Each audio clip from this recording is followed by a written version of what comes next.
Test 1, 2. There we go. All right.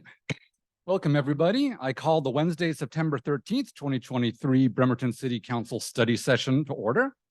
Want to begin with a special announcement. As you've noticed, the study session was relocated from the smaller conference room upstairs in the 6th floor down here to the main chambers in order to accommodate the large number of attendees we have tonight, which is always fantastic to see.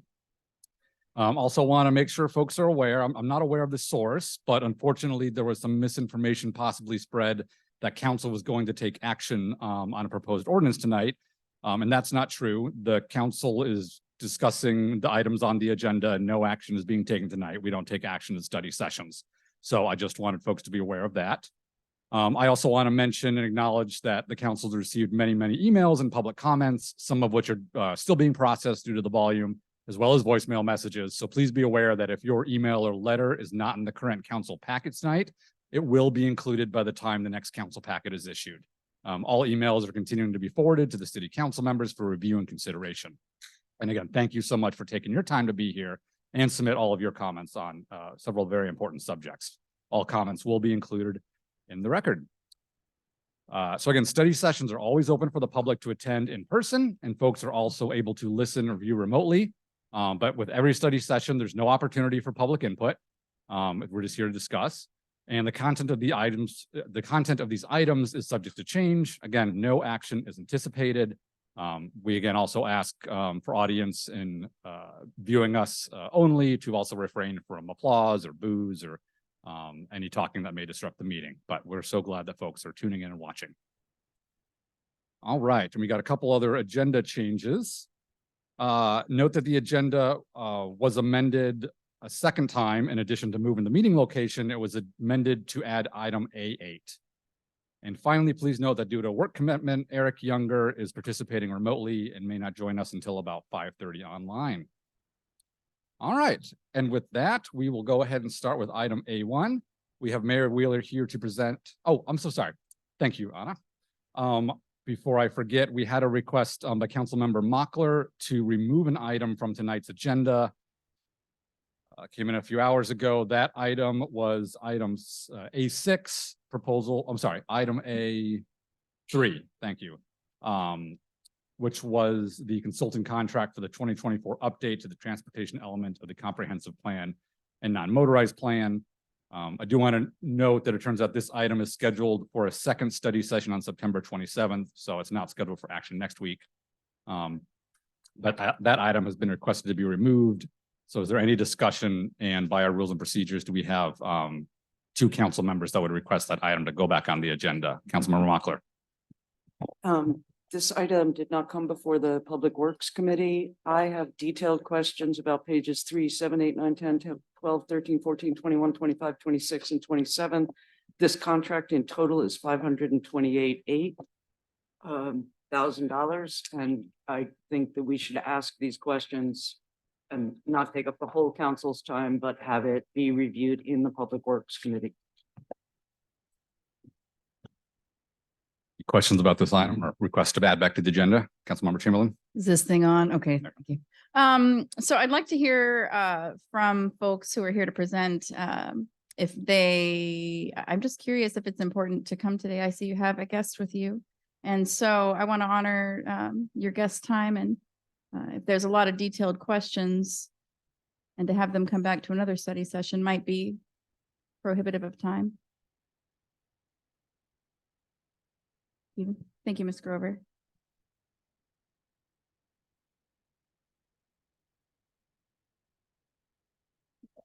There we go. Thank you for allowing me to speak. The goal tonight was to present this as informational only. It's actually been the Public Works Committee twice, but not the actual contract and cost estimate. So we wanted to present tonight and then ask for council action on the 27th study session and then October 4th council. By presenting this evening, that would give you until next study session to come up and have questions and comments for us that we could address by the 27th. I move to add A6 back onto the agenda. Same right. here. Is there a second? All right. Second. Motion and a second. This goes back on the agenda. All right. Thank you so much. Thank you, Ms. Grover. All right. With that out of the way, we will start with item A1. Mayor Wheeler is here to present confirm reappointment of Andre Henderson to the Bremerton Housing Authority Board of Commissioners. All right, thank you, council, and good evening, members of the audience. So I've got again, as the council president said, I'm requesting reappointment, approval of my appointment of Andre Henderson to the Bremerton Housing Authority Board of Commissioners. His resume is in the probably not available, but it is available in my office if anybody wanted to review it, and he has great qualifications. Perfect. And council did receive the application. Council members, any questions or comments? Andre, great. I'm also a fan. No others. I just had one question, which was how many terms has this gentleman served? This is a reappointment.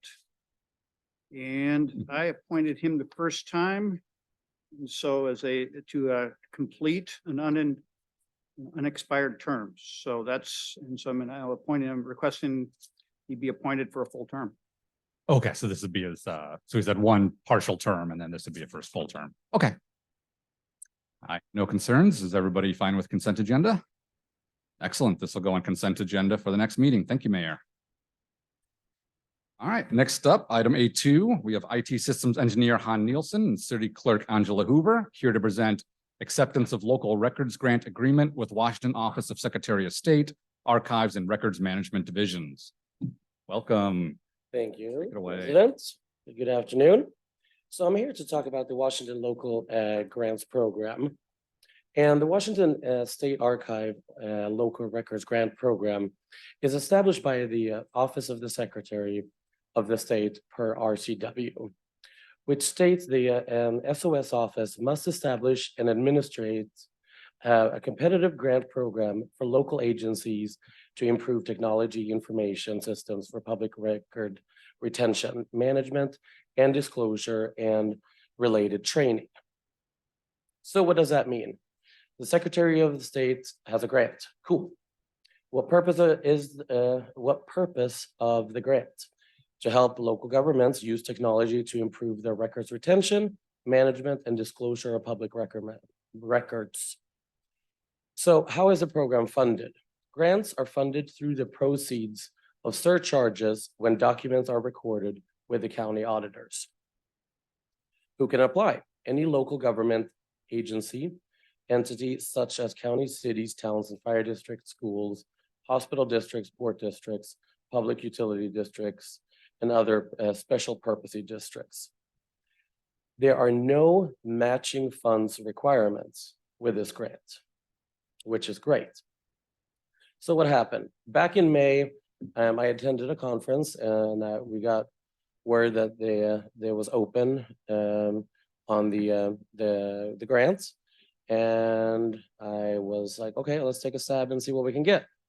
So after consulting with Mike Riley and Angela, we got in contact with our Laserfish vendor and created a statement of work, which is included in your package, outlining the project to improve our electronic content management system, Laserfish.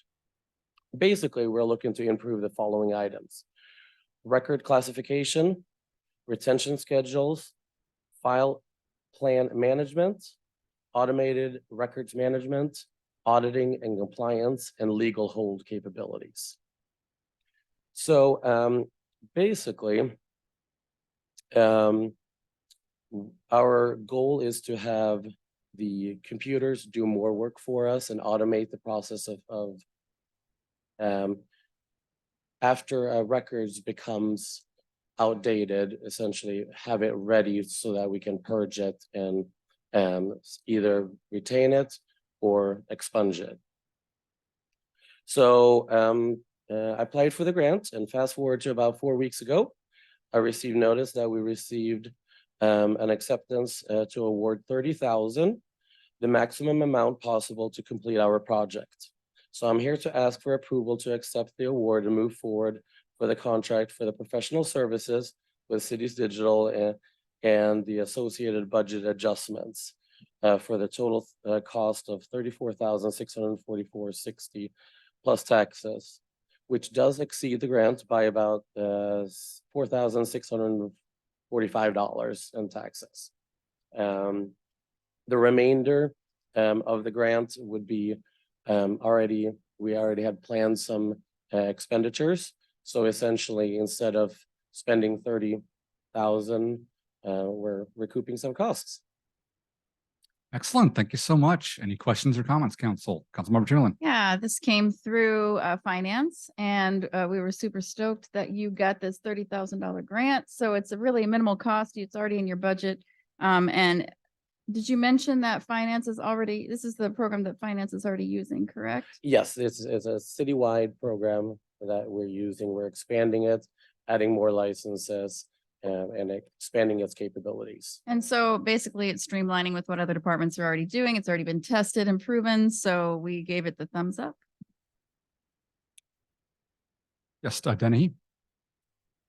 Just thank you for applying for this. I know PRRs can be extremely time consuming for staff.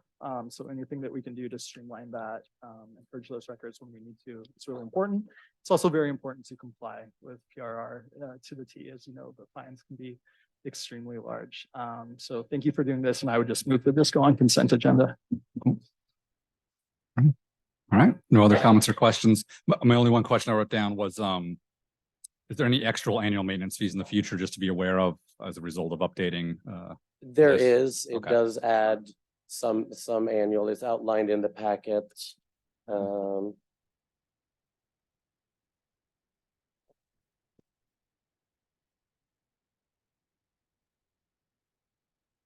Don't know exactly what page it is, but it's annual breakdown under year 2 and 3. The additional costs ends up being about $3,400 a year. Okay, yeah, minimal. Just wanted to Yeah. check. Thank you. Nope, Mike, kudos as well for getting this grant money, and what a great use. All right, any objection to consent? Not seeing any. This will go on consent for next meeting. Thank you so much. Thank you. All right, and moving along, we'll go to item A3. We have Managing Engineer Gunnar Fredrickson and Engineering Project Manager Vicky Grover to present consultant contract for the 2024 updates to the transportation element of the comprehensive plan and non-motorized plan. And as we briefly discussed, this item will be scheduled for a second study session on September 27th. Welcome. Thank you, Council. So as previously stated tonight, this will be an informational presentation of the comprehensive plan and the non-motorized plan updates. And again, as Councilmember Mockler pointed out, there hasn't been opportunity for you guys to review this.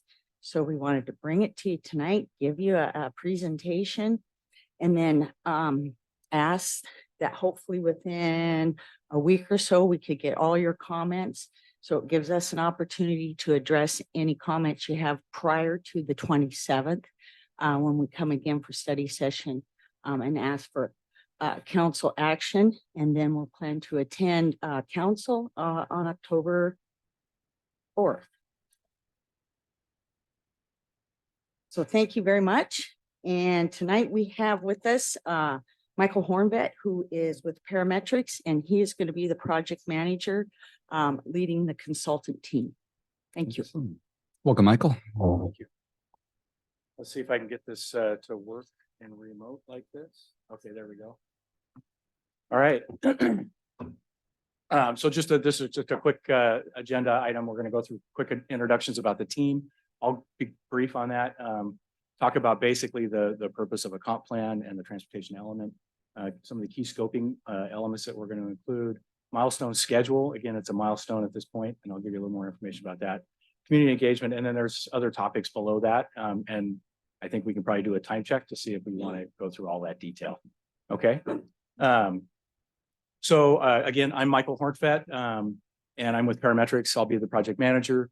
And I have worked for nearly 30 years in the industry on planning level projects. A couple of examples right here, near and dear, hopefully to you, are the SR 303 corridor study that we worked on and produced some successful results for that, and as well as currently working on the JCTP project to try to come up with some alternatives to really improve livability and connectivity within the city.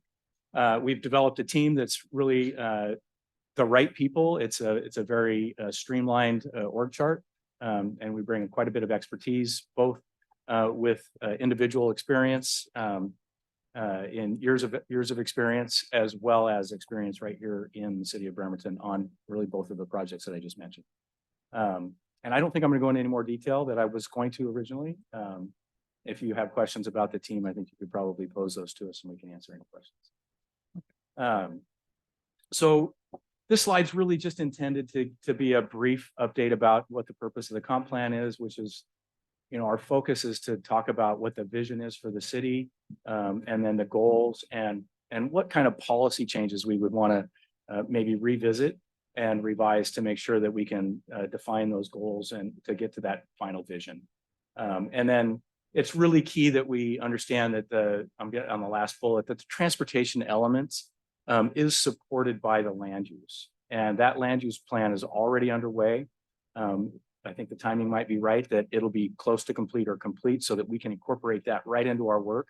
And it'll facilitate a good understanding about the transportation needs into the future. Okay.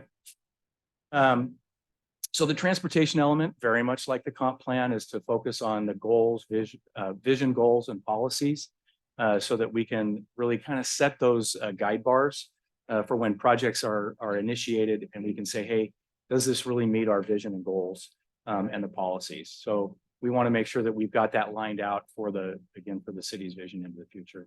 And then we want to also make sure that any project that is developed and move forward does meet the city's concurrency plans. And I'll talk a little bit more about that on another slide, that we may reconsider how you look at concurrency and provide some recommendations there. I'll talk a little bit more about the prioritization of the projects further through the presentation. All right, we'll move past that one. So this one was really just to set a level of expectation with the goals and policies. And I'm going to jump right down to the bottom in that the priorities that are going to be in this plan are similar to what you've seen before. We want to make sure that we're prioritizing using the right language as we prioritize, and items that are going to maybe be a little bit fluffy, to use a technical term, are going to use terms like we're going to consider and encourage, and we should look at those, versus things that are really required. We're going to want to maintain, we're going to want to adopt, and they shall be done. So we're going to keep our eye on that ball as we're moving through the process. And you'll see in just a little bit on the community engagement piece that you guys will be involved in that as we move along, as well, additional committees. So these are the key scope elements that are in the scope, and they're out of order for what's in the scope, but we did this on purpose to place the top two. We feel those are probably the highest priority right now. We really believe that we need the community engagement piece so that we can get the public's input, understand what their concerns and desires are, and then match that up with the technical detail that we're going to produce as the transportation team. So, and you'll see that in a little bit too, as well as the active transportation. It hasn't been updated since 2007, so now's really the time. A little bit past, but let's make that happen now. And you'll see some of the rest of this throughout the presentation, so I don't really think I need to get into a lot of detail here. So this is what I would call a very early or preliminary milestone schedule that gives us kind of an idea about, can we reach the end zone, which is the end of 2024 when this will be due. And a couple of things that I want to highlight here that are really very important. And that's the two dark blue boxes in that upper community engagement piece. And one of them is a survey, and that's not the ground survey, that's actually a public information survey. So we want to put that public information survey together and get it out as soon as possible so that it feeds our understanding of the issues, gaps, and needs in the city. So that's number one. The other thing that's really crucial is the data collection. We're at a point now where we really need to collect any missing data so that we can do our analysis in the month of October. If we miss the month of October, it creates quite a bit of challenge in order to normalize data. And the next best month is in April. And you can see from this schedule, if we push to April, which is in that beginning of second quarter, we're going to miss the schedule. So we really got to get this thing moving in October so that we can at least get the count agencies out there pulling data. And again, we'd like to get that survey started right away. I'd say the other thing that's really key here is that we've got 2 open houses planned, one early that is strategically placed after the survey so that when the public is out, and if they miss the survey, they've still got an early opportunity to provide us comments at that open house. If they miss the open house, we've also got a website that's going to be up, that's going to give them another opportunity to continue to give us comments through the process. So there's a lot of opportunity here, and you'll see more of that in another slide. And then that last open house is again scheduled so that we've got some information to share with the public about our findings that match what we've heard from them. So we're going to do that crosswalk. Okay. That middle section, not really going to talk about it. I think you guys have a copy. You can kind of look at the details if you want to, and it matches back with the scope. And then the bottom, those are really the deliverables that we'll have, which is going to be the draft and final comp plan. There's a couple more that I'll talk about in a later slide. So this is just a quick umbrella view of our community engagement. And I said that there were several ways that we're going to reach out, and they're listed right there in that umbrella. One is Word. It's not a Word document, but that's just word of mouth. We intend to make sure that there's a lot of opportunity for people to communicate and then share that they've made comments on this and how to get to the access to the website. Second is that public information survey, the website that I shared, online open houses, and then fairs and festivals. So the city staff will be able to, participate in some of the fairs and festivals, maybe next spring, summer, so that we can again it'll be a little bit later information, and we'll see if it still matches the trends that we're hearing. And if there's something new, we'll have to behave and be flexible and figure out how to make that work. So typically there isn't a lot new that comes in later. And then what you can see here, the way it's organized is that on the left, where it says forecasting operations, transit, active transportation, that's the technical work that's going to help us define technical gaps and issues. Combining those two is what really creates the vision and goals for the city. And so that's the process that we're going to do to then spit out, different policies, the design cost elements that help us to help in the prioritization. And then we'll document that through the final transportation element and non-motorized plan. And then, by the way, you can see the bar that points down over there. That's you and the committees. That's just a continuous coordination as needed, and when we have really kind of key milestones to share. Okay. I said active transportation is really important. You can see this is really active transportation is going to follow the same process that most planning processes follow. Again, with the outreach, we're going to use the level of traffic stress to identify where there are gaps and issues so that we can then focus on those areas to make improvements. And then, one of the other things is when we go out and evaluate the existing system, I think the photo on the left there is a great example of some of the situations that we see that really highlights where there's a design issue, because we see that there's poles in the sidewalk and we don't have the full width of the sidewalk available for ADA in particular. Sometimes there are curb cuts. There's a driveway in this picture, a little hard to see, but we got to make sure that those are designed appropriately. And then there is a policy that says that you need to keep the vegetation off of the sidewalk, but we want to maybe talk about what that looks like, and is there a level of enforcement and a way to talk about that, right? So those are things that we still want to consider as we're moving into this active transportation. Besides looking at the full system, there are these more nuanced kind of things that we want to talk about. So project prioritization, this is really important so that we can identify what projects can move forward with funding that can become available. We would use a very similar process that we used with the SR 303 corridor study. We took that full corridor, and instead of saying, well, here's your big project, we broke it into, I think, 28 different projects and created a one sheet diagram for each one of those projects that could be used to then apply for grants. And we felt that was really a pretty successful approach, and we'd like to use a similar approach to this. There'll be some changes because it's a full city. It's not just a corridor, but at least we'll have something to start with, and that helps us to expedite the project. Okay. Forecasting and operations. So this is the top information up there is really, again, the first 6 bullets are the planning process, which is, we start with the land use, which is super important so that we make sure that the origins and destinations are right, or as right as they can be. And we'll forecast the future traffic. We'll run it through operations analysis so we can see how things look and where there are going to be issues so that we can then focus our attention on looking at solutions specifically in those locations where you don't meet the concurrency. Okay. And then again, like I say, I'll outline possible alternatives that will meet the concurrency. So the little trick that we have at the bottom is that in the scope, you'll see that there's a couple of additional documents. One is to look at the concurrency standards. Are the current level of service concurrency standards what you really want to move forward with? But we want to take a look at that and look at other options that we've seen in other cities. And there's a couple of examples there, like looking at, instead of just an intersection level of service that focuses on delay per vehicle, talk about maybe a segment level of service, right? Which still is going to look at vehicles, or we could change the criteria to person delay, right? So those are the things that we want to talk about. Or is it an area-wide level of service? So we want to start to look at that so that we can think about how does this concurrency standard fit with the city's change or direction for vision and goals. Okay, so we want to make sure that those are going to marry up.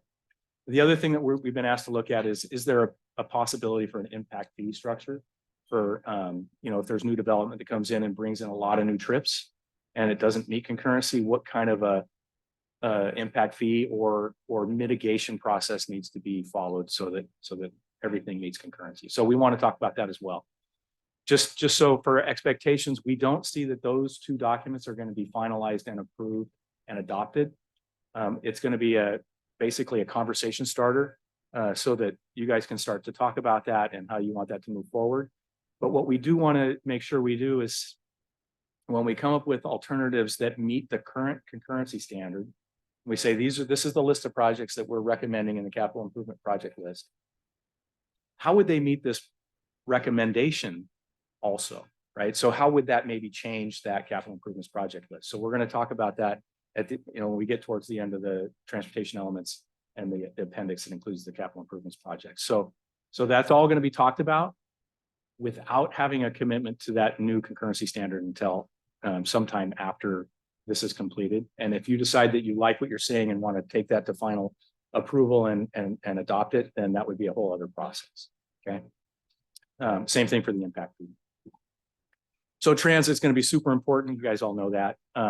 And it's also important to recognize that we're not going to be able to define the projects for Sept Transit or Mason County Transit. We can make or even the Washington State Ferries. We're going to make recommendations and we're going to make requests and we're going to make probably suggestions for additional coordination so that those can stay in their radar and not fall off, right? Because it's going to be important to the city to keep after those projects. I'd love to talk at length about that, but I think we're short on time. Planning level design and cost. And I think the key point here is, and the picture is on purpose, it's a kind of a cartoon graphic. It's important that this is a preliminary planning level design. So it's going to be very, very high, back up at that 30,000 foot level, but enough that with a fat line on a map, we can say, look, there's likely to be some property impacts here. There's going to be some risks and issues that we want to deal with. And that'll help us to put the right range of cost estimate on it. So that when we get to the, if a project does move forward, you have a fairly good idea about what your range is and you can narrow that down when you get more detail. Okay, so again, really very preliminary design. Documentation, again, these are just the deliverables that we're going to have, and I don't think we need to talk about that again. So with that, I'll stop and open it up for questions.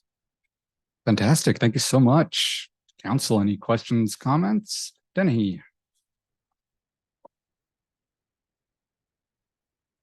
Horns fat. Oh, Yeah, it's Michael microphone. Horns fat. Sorry about that. Thank you, Ms. Grover. And I'm sorry to say it again, Horns fat. Mr. Hortzman. Yeah, Thank it's you a so much. tricky one. Yeah, I apologize. Usually it's in the packet.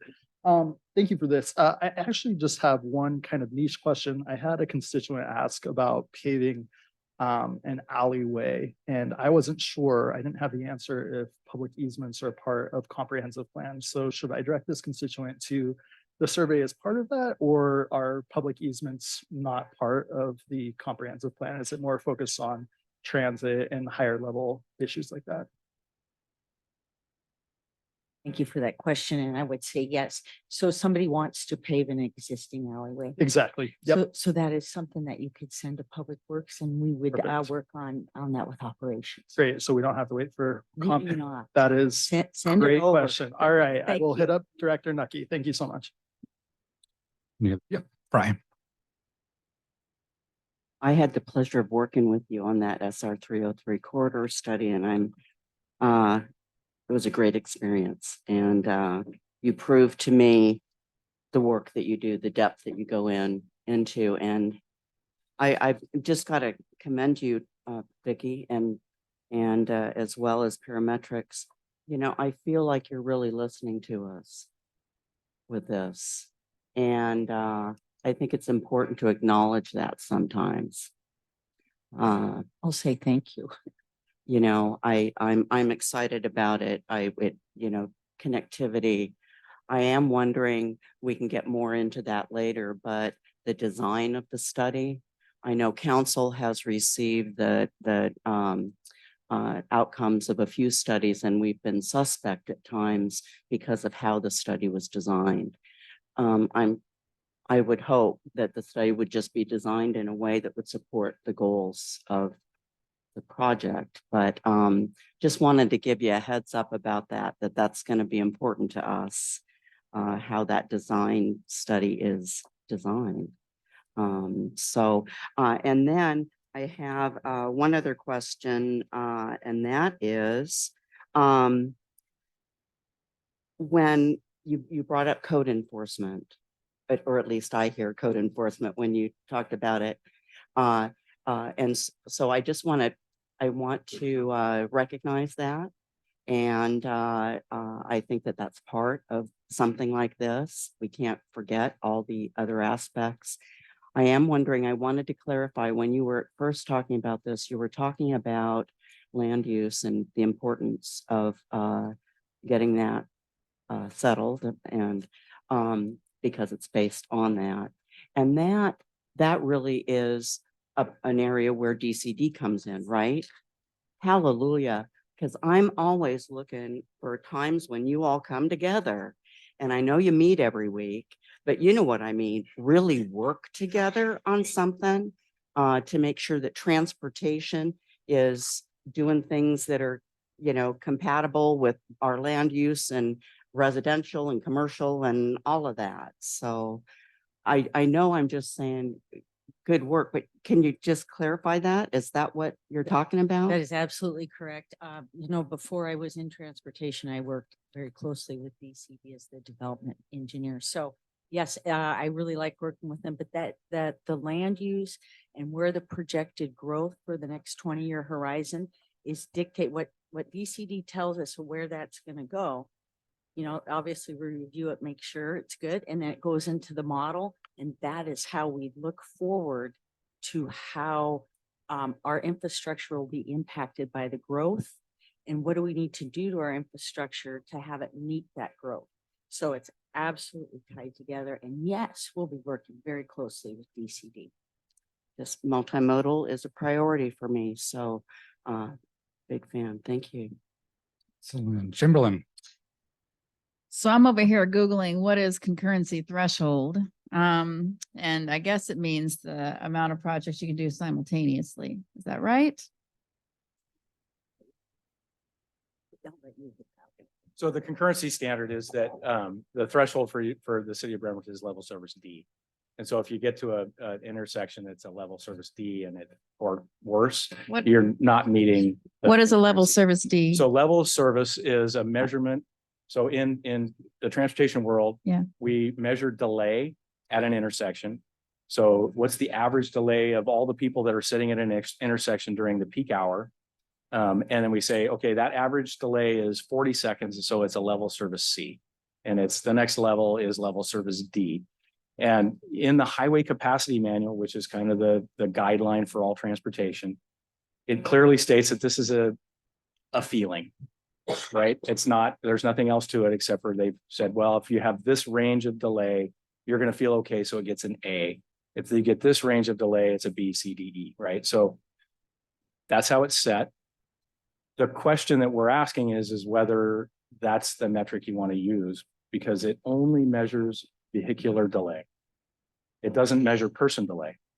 And some other cities use person delay, right? Or and that can include active, non-motorized, so walkers, bikers, people on the bus. So you include the number of people on a bus. And so, you know, if you compare, you've got 5 buses sitting in an intersection and they've all got 40 seconds of delay, but you're moving all of those people through quicker.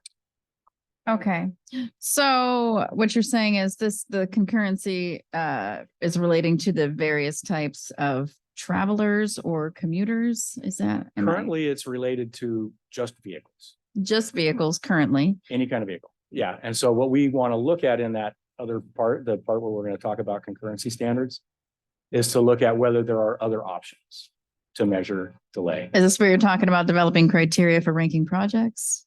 And it No, would, different? it would be used to say whether the conditions on the road meet the concurrency standards. And if they don't, then the city's required to figure out what to do about that. Right? By reducing traffic, adding lanes, reducing delay at intersections. Also, my mic is. Is it done? I'm not on Public Works. I'm not, I wasn't on any of the studies that you did. So I'm just kind of coming at it like a regular person. I guess I'm still, I'll need to learn. I'll ask my other colleagues some questions too. I know it's difficult to talk to. Yeah. Okay. Well, thank you for planting the seed of understanding. I'm sure I'll get it. My understanding, because is that if we want to, we're talking multimodal. So if we want to start prioritizing pedestrians and multimodal transportation at lights and so forth, Mhm. then we can make that change. Right now, we're prioritizing or using whatever you want to, we're measuring or, using as the standard only vehicular. So sounds like a wonderful element to consider. Does Okay. that make sense? So concurrency threshold is currently only defining the weight of vehicles, but do we want to look at concurrency threshold of bikers, of bus riders, et cetera? And I think the answer is yes. It's twofold. We want to expand what we look at for delay, meaning people, pedestrians. I also would hope that we get to talk about, so your level of service ranges from A to E, A being the best, E the worst, meaning the longest delay. We are currently at a D, the city of Bremerton is. And I would like to think and propose and decide if maybe we would like to have a higher level of service. So 2 things on that topic. Thank you. And last comment. Okay. So yeah, I agree. And so what you were saying, although we would love it if you could, but you can't do anything about Sept Transit, for instance. Are we ranking a D because of our lack of ferry service and our slow buses, or is it? Level of service is a policy. We've chosen that in the past. Okay. We've said this is all we want to look at. And Okay. it's not bad. I'm not saying it's bad, but I think it could be time for us to think a little higher. Thank you. And Muckler. Thanks. I am not going to ask all of the 40 questions that I actually have highlighted. But I am going to mention that the SR 303 study was completed during the pandemic. And the opportunities and the input for public engagement were depressed, shall we say. The Joint Compatibility Transportation Plan, and you already know this because I've emailed Katie Ketterer, the project manager, purports to deliver livability for the people who live here. But perhaps because there are no Bremerton community organizations on the community sounding board, which was the public to which that study got their information, the driving achievement of the Joint Compatibility Transportation Plan is accessibility, AKA get to and from the shipyard as fast as ever you can. I'm sorry, I'm not turning towards you guys as I normally would. Beg pardon. That's something I'm not going to go on and on about because I promised to not go on and on. I would say that in this study that the virtual open houses are less good than an actual open house where people can actually see a graphic and walk around and ask questions. That's something that council has supported many, many times. Really.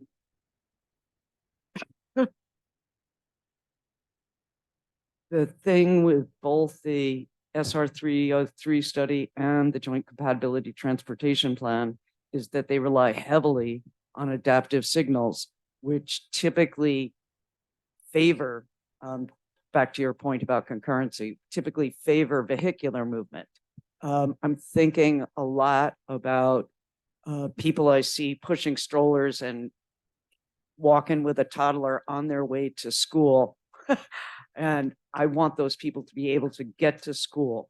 The National Association of City Transportation Officials says that fixed signals in an urban environment give us predictability so that we get to the intersection.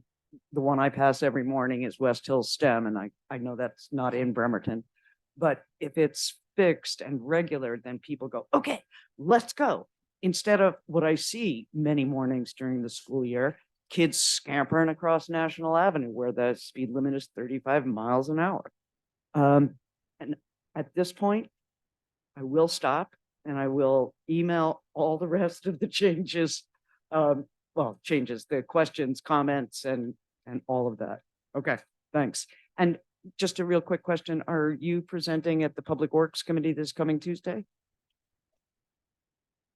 That wasn't the plan.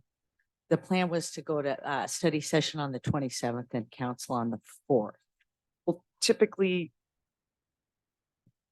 it's go through committee. Are you requesting that? Public Works Chair, it's your Yeah, prerogative. They don't have I to, am but you can ask. requesting that. Yeah, please, because that way I don't have to bore everybody else and with my geekiness. Sure, Okay. we'll be at Public Works Committee. Okay, Thank you. thank you. All right. And Council President, Yes, Mayor. yeah, so since I was the one that worked with our Public Works Department, brought home the funds, I just want to offer a little bit of insight on adaptive signal technology and why it's important and why it might support the cycling and the alternative transportation modes. We are identifying corridors that will be primary commute routes. Maximizing efficiency on those corridors will keep people on the corridors getting from point A to point B versus going off into neighborhoods looking for shortcuts. And of course, wanting to travel as fast as they can because everybody wants to get home after a work day. So there's a strategy involved with it. I just wanted to put it out there for everybody's information. Excellent. Thank you. All right. Mark, there's still the floor in case any other comments or response. I vowed to stop. Never good. Good now or younger. Any comments on this or questions? Seeing none, I just had a few myself and I'll similarly not trying to have too much time. The main thing I was wondering about is the Complete Streets Ordinance and how that will interact with this plan. I saw there was going to be some public outreach to the Complete Streets Committee, which is great. But I know, for example, the Complete Streets Ordinance, has clauses that say every public works project shall consider the needs of all users and places constraints on the design of projects. And so I'm assuming that'll be worked into this plan somehow and acknowledged. That is true. Okay. It was in the sound bites, but Excellent. Thanks. No, and a couple ones here. Yeah, no guarantee. I'm not going to say something you already didn't cover. And I'll just list off real quick. The other things that I think would be great and may already totally be in there. Measurable outcomes, like the Complete Streets Committee has a list of criteria. So being able, and it has a criteria that the Public Works Director shall regularly report the performance of meeting towards those standards. So having something similar in there would be fantastic. Great to see about proposed projects and having diagrams. Like I know the 2007 non-motorized plan has a really nice diagram of the 6th Street Road diet where it shows, here's what's current. Here's turning the center turn lane. So nice to see that like in the 2007 plan that was in there.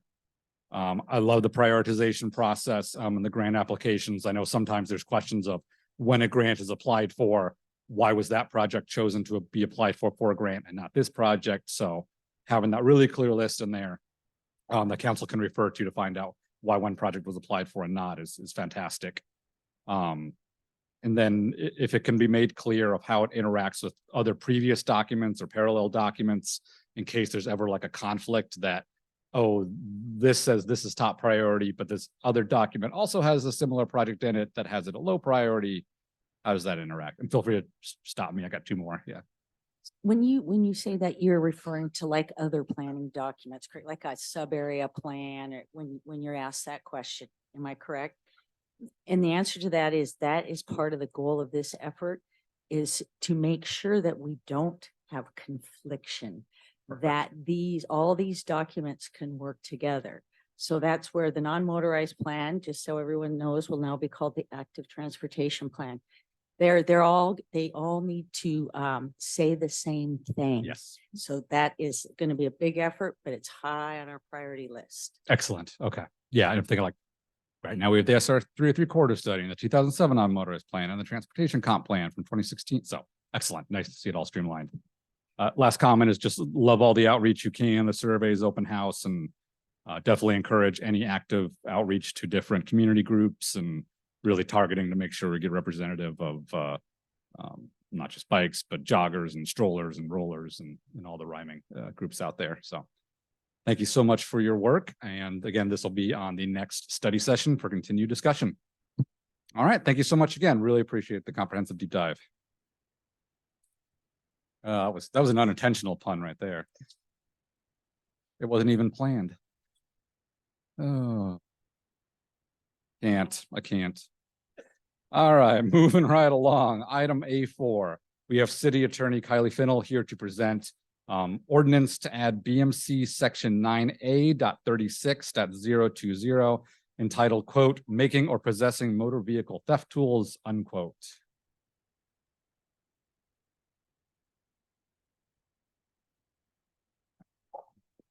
Welcome, Attorney Finnell. Thank you. So this is a proposal to adopt into our municipal code an RCW that is already in our state code. So as we've said before, we aren't able to prosecute under state law. We have to prosecute under municipal code. This is an offense that is not currently in the code, and it's exactly what it sounds like. It is a prohibition on making or possessing motor vehicle theft tools. The ordinance itself just has a reference to that RCW, so that you understand sort of what it is. It states that any person who makes or mends or causes to be made or mended, uses or has in their possession any motor vehicle theft tool that is adapted, designed, or commonly used for the commission of motor vehicle theft, or under circumstances evincing an intent to use or employ. And it keeps going and going. Is guilty of having or making or having motor vehicle thefts. That's RCW 9A56063. And this is a gross misdemeanor, and adopting this ordinance would allow our city prosecutors to charge this offense. Excellent. Thank you. And did this go through public safety? Fair enough. This did go through public safety with, it's an update to the RCW. Yeah. Excellent. All right. Any comments or questions from anyone else on council? Younger? Perfect. Nope. I have no questions myself. Seems like a routine update. Great to get on our code so we can make use of it. All right. Unless there's any objection, this will go on consent agenda for next meeting. All right. Thank you. Next up, we have our big item of the evening. We have item A5, ordinance to amend BMC chapter 9.32 entitled, quote, unauthorized camping, unquote. And talking with Attorney Finnell, I'm gonna give a quick overview of this item, kind of where we've come from and where we're at today, and kind of our goals for this evening.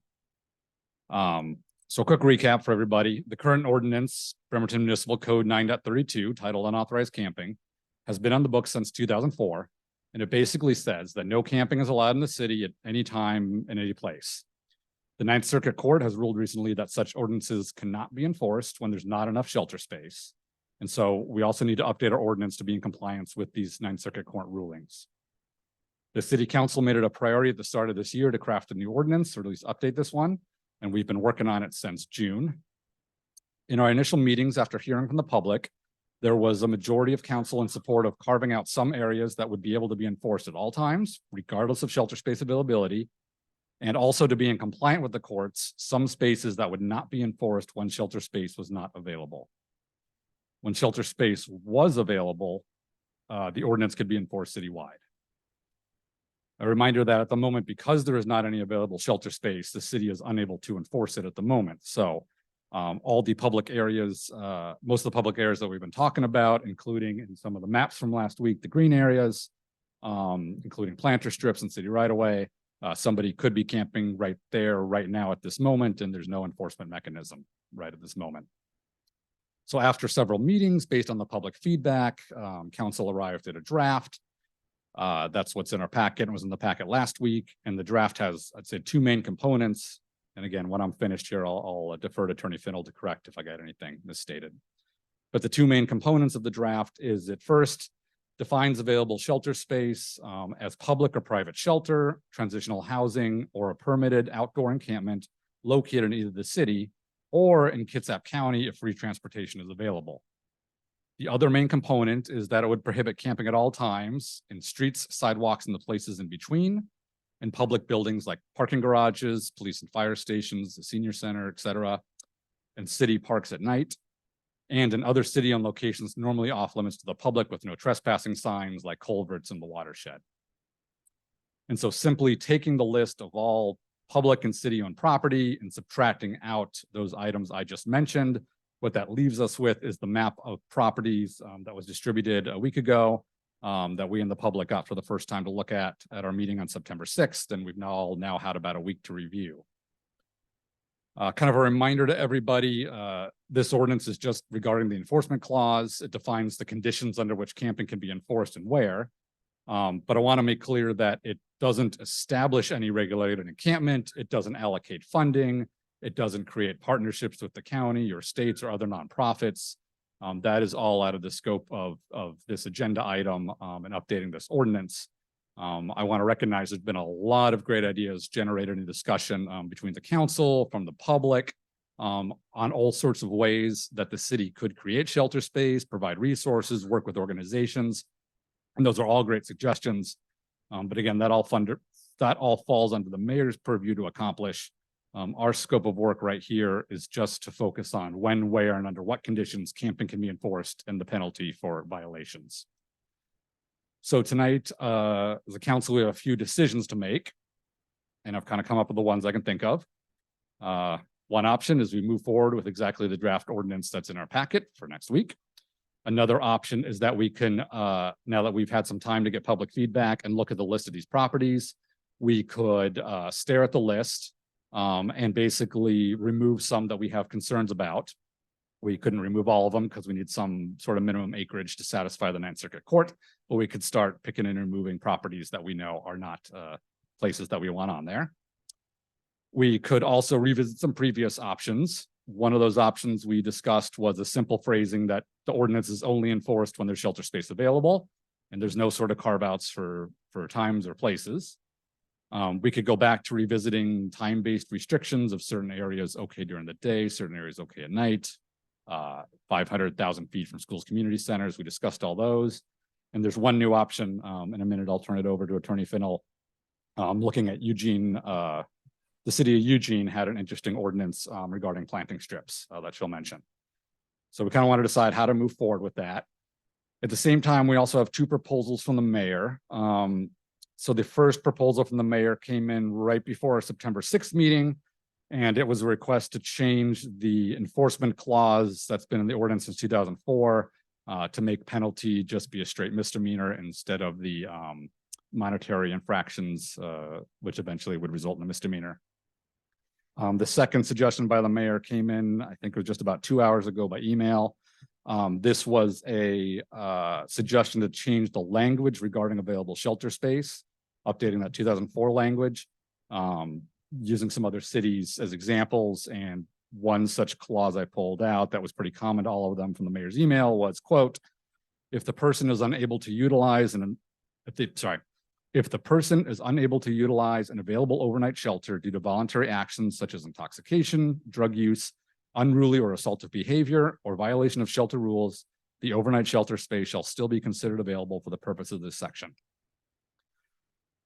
So again, the mayor's two suggestions and how we want to move forward on what we currently have available. So with that, I'll hand it over to Attorney Fennell to talk about the Eugene planning strip ordinance, to put that on the table. And then I figure we can do a round of general thoughts and comments and then focus on specifically a path forward and the mayor's suggestions. So Attorney Fennell, floor is yours. Sure, thank you. So the approach that was taken by Eugene is not something that would be done with the approach that the council has on the table right now in the packet. It's just another option, and it is an amendment to the code involving sidewalks. One of the concerns that has been expressed is the situation on, is that better? One of the concerns has been the situation where a person is camping in a planter strip in front of someone's home, and what can the council do about that situation? The city of Eugene passed a code that amended their sidewalk code, and we have a similar code. It's the code that I think some of you are familiar with, where it makes the property owner that abuts the sidewalk responsible for maintenance of the planting strip. And it says that if that person is responsible for that planting strip, they also have the ability to trespass people from that planting strip. So with that responsibility comes a right to trespass. Our current code on sidewalk frontage, it's in chapter BMC 11.08. And that would be the code that would need to be amended to match up what Eugene is doing. But like I said, that's a different direction than what the council's been doing. I think it would need more exploration. Eugene's Public Works Department brought that forward because it was seen as a regulation of the right of way. And I think we'd certainly want to give the administration chance to weigh in if the council went in that direction and wanted that proposal, but it's just something to consider. But our sidewalk code, it actually does, it actually has more increased penalties on a property owner than what our current camping code would have against anyone camping. It makes violation of our sidewalk code. If you don't maintain that plantings area, you're subject to a monetary penalty. And in addition, or as an alternative, you'd be guilty of a misdemeanor. So that's the Eugene code. And they, like I said, they did it as an amendment to the sidewalk code, which then tied into the trespass. Well, thank you for summing up that that option. So council, open the floor to anyone who wants to speak. Yeah, Brian, take it away. There are a few different buckets here that we're being asked to look at. And is the police chief here or any representative Yes. from the, oh, he's hiding in the back. He's hiding in the back. Chief Wolf, I need you. We need you. We've had discussions around enforcement, and some of the changes that are being suggested, I think have ties to that. And I just really, I need some, and I'm not speaking on behalf of anybody else here. I need some reassurance that this taking away the warnings before the misdemeanor, and then removing the definition of available shelter space, that description of a homeless person who cannot get into a shelter for whatever reason, whether it's their behavior or not. But so I had questions about the enforcement of this ordinance from the very beginning. And we never really talked about that at our public safety committee meeting. It was talked about in study session. And I, at least, relied on Kylie, City Attorney Fennell, And I discovered recently that I had a different definition of enforcement, that it wasn't just whether something's constitutional, it's whether your department can enforce it. And what kind of a priority can it make of it, right? And this was at the same meeting that we discussed, the failure of the levy and the fact that our police and fire aren't getting more funding in that area. So I'm asking you, Chief, are these recommendations that are coming through our mayor, are these copacetic with the BPD? Is this something you can work with? Am I getting the A-OK? It seemed like it came from law enforcement, which I welcome. I welcome it. It's a little late, but I welcome it. The microphone. There we go. Oh, it's already on. Okay. I'm dyslexic. To answer your question, it evolved out of a question I asked, and it was to Just a little closer to the mic, Chief. Thank you. it was They're tricky. it was to ask what the expectations of the ordinance were. The ordinance that I finally got to see with the 3 citations and then on a 4th contact would be a misdemeanor. If the expectation was, and this was just coming out of a PAC meeting where quite a few people expressed that they were not okay with MLK and they wanted that cleared. And I think the expectation was that the ordinance would clear MLK overnight. So my question was, is that the council's expectation of this ordinance? Because the enforcement part of that, what it would look like is 3 citations before they're adjudicated. They'd have to be adjudicated, is my understanding. And then on the 4th contact, that would be something you could arrest for misdemeanor. So what that would look like in real time is it could be 2 or 3 months before that happened. And then on the 4th one, then you take action. That would not create the change I think people were looking for. So, that was my question is what's if the expectation is leave them in place, give them lots and lots of time and go down there. The other question I had was, the Washington State Legislature in the last 3 years have signaled that we don't want law enforcement doing lots of contacts on small things. So this would require us 4 contacts, 4 negative contacts with a group of people. Some of them have behavioral health issues. Some of them have severe drug issues. And those contacts are not warm and fuzzy always. So that's now putting a department that is really stretched right now to ask us to do that 4 times over time. I don't know as though that's realistic.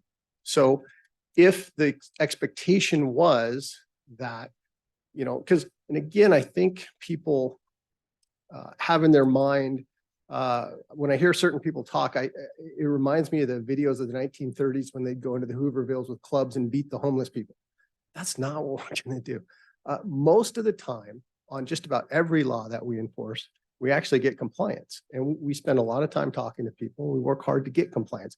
There is a minority of people, 10% or so, that just won't get with the program.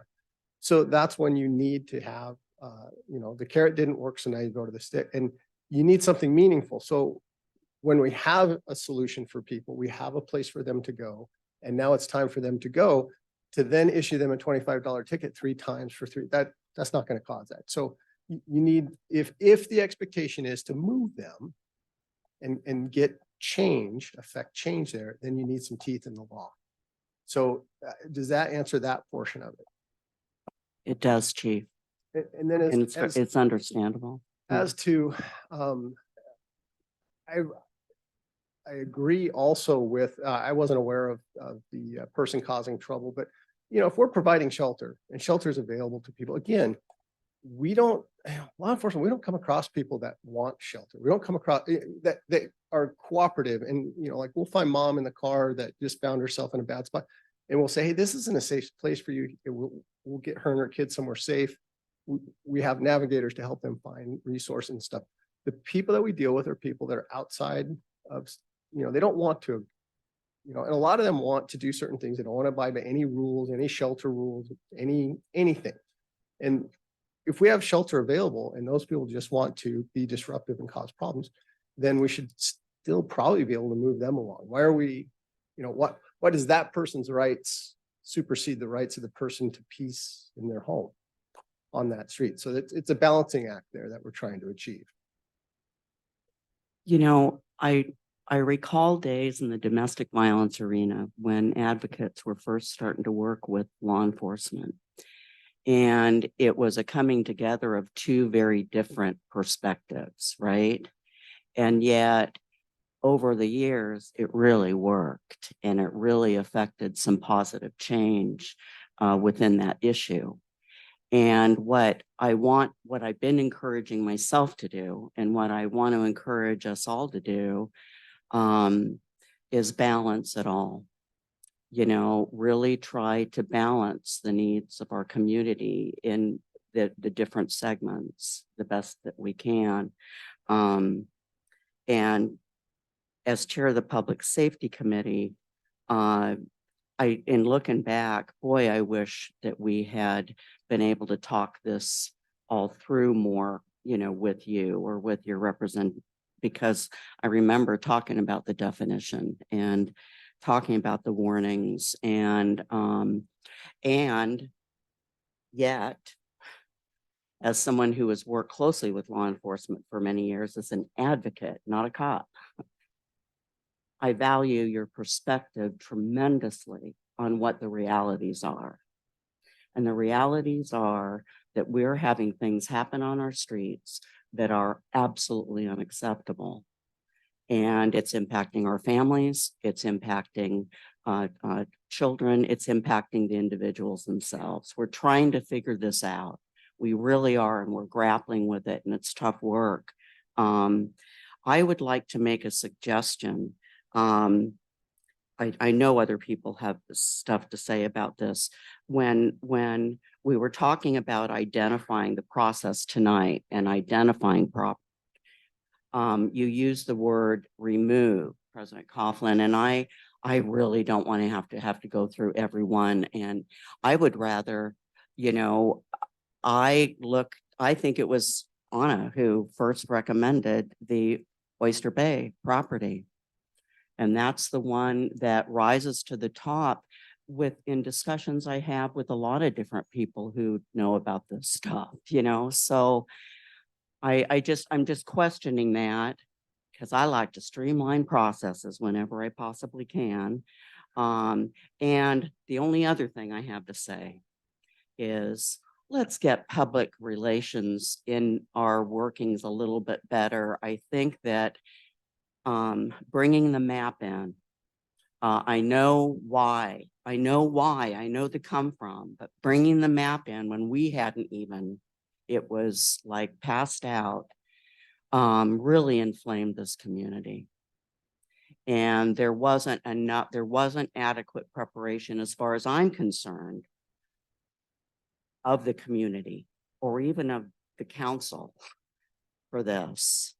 And I want our community's energy used in impactful ways, not wasteful ways, not getting a community sure that we're going to vote, that this thing is going to go right in their cul-de-sac.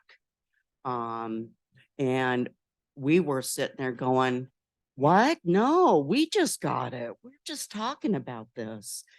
But when it comes into public record like that, of course, the Kitsap Sun is going to pick it up. And I think that's unfortunate. I believe in full transparency. I really, really do. But we need to frame the message, man, because we tweaked a lot of people. We triggered a lot of fear. And maybe that's a good thing. But I just don't like to see wasted energy. I really don't. And I would much rather use that community energy for good. That's all I got to say. We'll go Chamberlain, then Dennehy. I got some things to say. Big surprise. I've got some things to ask first. Okay. So we can't talk about the language really without discussing the properties. They're intermixed. We can't really separate them in a very compartmentalized way. So, I mean, like theoretically, we approve the language recommended by the mayor. What's going to happen 15 days after September 20th? Actually, let's go back. September 20th, theoretically, we pass an ordinance with language, not even doing anything with the properties, because that's a whole nother ballgame. It's a whole nother study session, in my opinion. But let's say we don't do anything, the green stays green. What happens in the 15 days after September 20th vote? And then what happens at day 16? That's probably a question for both Attorney Fennell and probably Chief Wolf might also have some insight as to the education piece that he discussed with me before. Sure. So, and this goes to Councilmember Fry's question that you emailed, and I was going to answer it when we got here about what happens with outreach to property owners for passage of an ordinance like this. And there's no requirement in the RCW or in our code that there be notice given to particular property owners. So it would go through the normal process of an update to our code, similar to the other ordinance that we just talked about, the burglary tools. It'd be a summary would be published in the Kitsap Sun, and then after publication, it would become effective after 10 days. And so there's no other requirements for additional outreach. Now, that doesn't mean that the administration might not take additional outreach. And that was, like what you said, that would be Chief Wolf's as far as like what type of outreach would be done before it. And that's, and my understanding in talking with you about an ordinance, right, it takes 10 to 15 days. Sure, depending so- on business days. Is that the Sure. difference? So it's usually the following Monday that our ordinances are actually published in the Sun. So if you passed it on a On a Wednesday, it sometimes can be published on a Friday, but it's usually the following Monday. And then it's 10 Okay. days after that. Would the Kitsap Sun get it right? Oh, whoops. So my next question would be for Chief Wolf. Can you tell us about what the education looks like? And then what happens at day 16, day, whatever it is, that it officially becomes an ordinance? Where do those people go? So education, and then where do people go if we pass this on the 20th?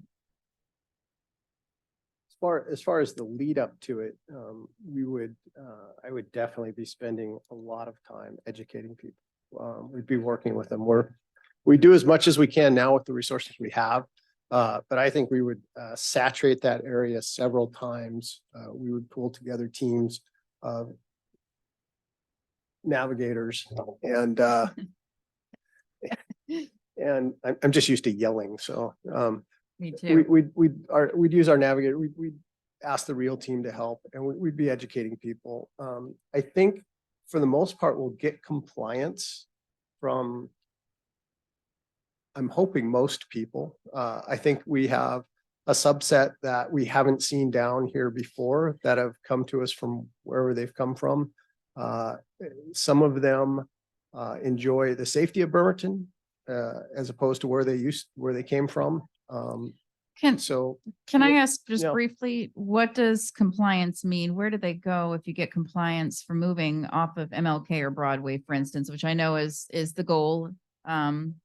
We know those are the target areas. When you say compliance, where do those people go?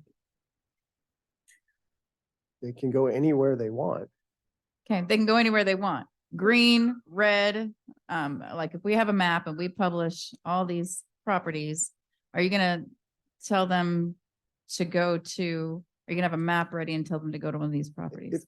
If there's a map published that says this is where you can camp legally, then yeah, we would pass that out. I Okay. can jump in also, Counselor ahead, Mayor. and Chief. And I'll be joining the chief with the initial outreach, education, real team, case managers. There's more than just handing them a map and then the real team telling them where to go versus an officer. There's the deep case management. There's the, it's really almost diving in and trying to learn about individuals, get a little bit of some background. How did they end up on our street? And is there, and this is just one example, is there a way to build a bridge back to and maybe repair what happened at a certain point? could have been a family member, a roommate. Who knows what might have happened? And this is beyond this is why we bring in experts in this field to do that type of work. And so there'll be a housing specialist down there. There's some folks who may qualify. If there's a veteran, we'll get him I could probably get him a home in 2 days. So just learning about who's out there, that's going to be the case managers, the real team navigators. And that's the hope, is that you can find homes or find a place to put folks, but there's not going to be places you can put all those folks. We know that realistically. That's just reality. Some folks are gonna scatter, right? They're gonna scatter away. They're gonna go to potentially the green areas. Whatever we publish, whatever we decide. To me, it just feels a little premature for us to even begin talking about properties. But let's say, for instance, we have a vote on an ordinance on October 11th instead of September 20th. 10 to 15 days later, what happens? The shelters open up November 1st. And it gives us time to have an in-depth discussion and receive more public comment from our constituents. And let me tell you, how many of y'all are in my district? There's a few of y'all. I got to meet a bunch of people. You're going to ask comments to me, not talking. Sorry. Oh, by the way, I'm not going to mention there's still cookies in the back for people too. So I got to meet a bunch of my constituents, and they have some very strong opinions. And there were some divergent opinions too that I heard about later that were afraid to speak up at a public meeting, and some that were very brave and divergent thinking that were able to speak up. But I want more feedback. I want more feedback from more than just my constituents. I want to hear what all y'all's constituents have to say about the green zones. And that's going to take longer than a week as far as I'm concerned. Thank you. That's all I have for now. Denny. Yeah, there's a Just to- question. or just to comment. Is that clarify, okay, Chamberlain? Yeah. What we're seeking is what are your expectations? As the council, you represent the city, you represent your constituents, you hear from them. My expectation is that communicate to us what your expectations are on how we go forward with this. If your expectation is for the police department to solve this problem, to have the answers of where to put people, I do not have those answers. I won't have those answers. Our hands are pretty full dealing with crime issues in the city of Bremerton. If the police department is the solution to a homeless problem, then you do not have a solution. So I don't hear anyone in the administration or the council saying that that's the solution to this. And so I don't want anyone to hear that. I think people feel that that's what everybody wants to do. That is not what we want to do. And we can operate, the police department operates within the law. And those are the tools we have to work with. We don't have the resources. We don't have lots of behavioral health people out here helping us. We don't have beds for drug addicted people. So the tool we end up using is an arrest. And we hope the judges then can find them a place that to stop those negative patterns. So it's going to take all of us to fix this. Give you the chance if you wanted to respond with the floor. Oh, thank you. And I do appreciate that you don't, just that you're saying you don't want to be the solution alone, right? And I think that we need to honor that. I think what's unclear to me is actually the continuums of care that are going to be used to rehome, relocate folks. That's unclear to me. Because these folks are still somebody, and they deserve dignity. They deserve a chance. And some folks are going to take that chance, and they're going to make a better life for themselves if we have the resources for them. And some are going to choose not to. We know this. That's just statistics. So I guess it just feels like the whole thing, and I've said this before, it feels like an unfunded mandate that we have an ordinance that is an unfunded mandate for the police department to try to scramble together and use whatever resources they can come up with to make it work. And we haven't allocated a budget with this. We haven't like learned what the continuum of care is going to be. I've just heard about the real team. I would like to know, I mean, I know each case is individual and specific, but I would like to know how these folks are going to be rehomed. Fair enough. And it's really tough to disentangle the provision of resources versus our specific agenda item to update this ordinance regarding enforcement, but I want to try and stick us on that path. But with that, ask you to hold off, Mayor. That's okay. Let's go Dennehy, then Mockler. Mayor, I'll cede some time to you in a minute. So I want to frame this really appropriately in a way that humanizes the people that we're talking about. This is not an individual failing. This is a societal failing. I just got back from Japan with my husband.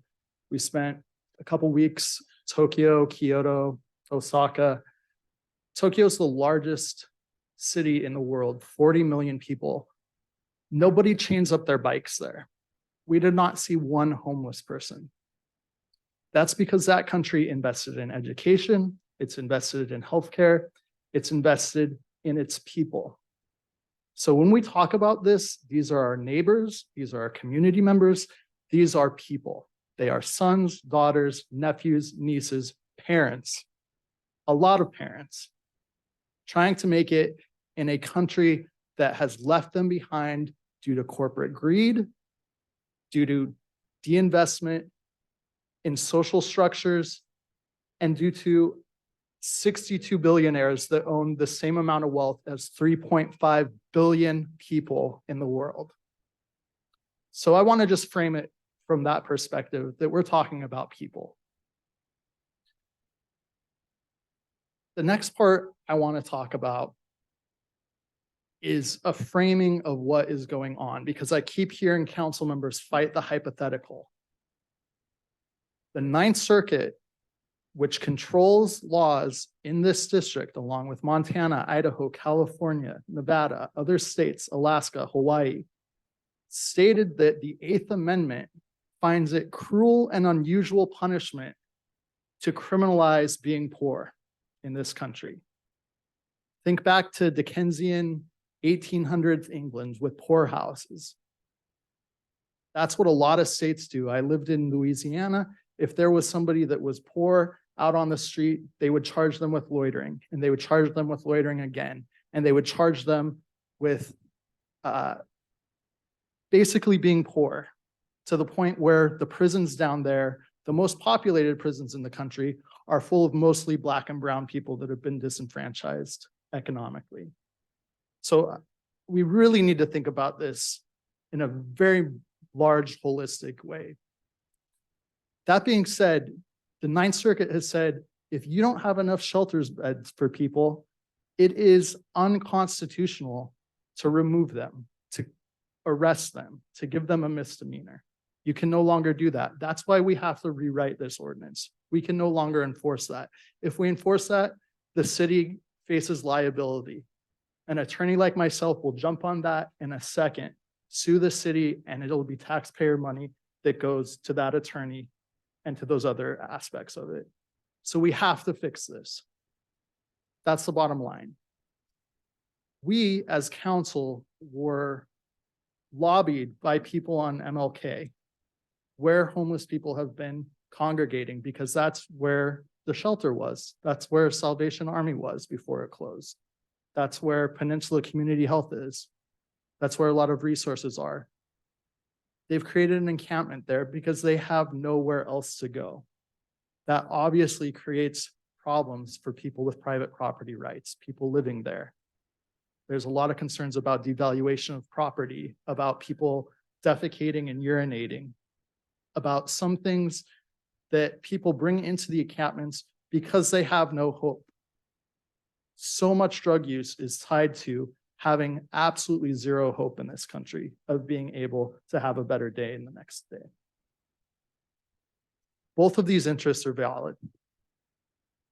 Making sure that we're taking care of our citizens in a way that allows them a modicum of dignity and a shelter over their head versus making sure communities are orderly and crime is reduced and a lot of things that go on with homeless encampments aren't taking place. And so now, Chief Wolf is correct. This is a decision of the political body, council, in conjunction with the mayor, to determine the best way to do this. And I am so glad that we've received, I think on my almost 2.5 years on council, the most public comments on any issue that I've seen and the most people attending. Due to the Open Public Meetings Act, it's working. You receive the documents when we receive the documents so that this is transparent. We as a council shouldn't be getting documents that the public is not seeing right away. So this is working. The public engagement is working and we see you and we hear you. And we are going to do our absolute best to make the right decision on this. And I encourage you to continue to write to us. I encourage you to meet with us. I encourage you to really think Yep. through this It's issue. Councilmember Denny, sorry to Sorry. Okay. Yeah. So direct comments to me. Thank you. I'm sorry, Council President. My first question is actually going to be directed towards Chief Wolf. The misdemeanor adjudication. So is it my understanding, because there's a lot of lay people in here, we would need to have a conviction, like a strict liability traffic ticket 3 times in a row, then to have a misdemeanor charge the way that we're currently writing it. We would have to wait for the court to adjudicate. Is that correct? Okay, thank you. I think everybody's here to talk about where, because these are our options. We can have no ordinance and those without shelter can go anywhere that there is public property as long as shelter beds don't exist and we can't enforce. Otherwise, it's unconstitutional. Or as a city council who decides how to manage public property, we can choose the best way to provide services to these folks and to determine where we are containing encampments, basically. The main thing, I'm just going to get right to the punch. The main thing that I'm concerned about is the ability for folks to have services, the ability for people to live with dignity, and the ability for continuity if shelter beds come available. Pendleton Place, the hotel right now that is being used as a shelter, I'm blanking on the name, Quality Inn, grocery stores such as Winco, restaurants, fast food restaurants where low-skilled employees might be able to apply and get jobs and walk to their jobs if they are unable to provide themselves transportation. The ability to get a bus if they need to go to Seattle, if they need to go to a healthcare provider. I think this all points to the Oyster Bay parcel. I want to hear community input about it. I think in an earlier study session, I thought I made the statement that it's imperative that we delay enforcement so that there is an education campaign, so that, we wait until we enforce this, until the Salvation Army opens up again, so we are displacing as few people as possible. I think those are my 2 main pitches to City Council and to the community at large, and I would like to hear feedback on that. With that, I'm going to cede to the mayor because I know that he has something to say, and then I have one final question. See, I'm gonna back up a little bit. There was a question, and I think I can present a model for what we can do for folks as an example of some type of outreach. We had something called KidSap Connect. So this is something you council invest in, and I ask for you to do this every year, and you provide funds. And so we support that program. It closed, but I was able to restart it with support from Peninsula Community Health Services. It's called the Stand By Me program. There are multiple diverse services in this team, with this team. That's the model that we can use. We can expand it to go out into the community and do this initial outreach, provide options for folks. So, I don't, and I think, and I respect some of the diverse opinions here, but we can provide options. We can show a path forward. And this is what this team does. You invest in it every year. I'm asking for it again. And so let's just research that model. And thank you, Mayor. My final question is to City Attorney Thanol. I very much value your advice on a myriad points. The enforcement mechanism is the one that I'm wavering on when I cast my vote. I do think it's cruel to criminalize being poor.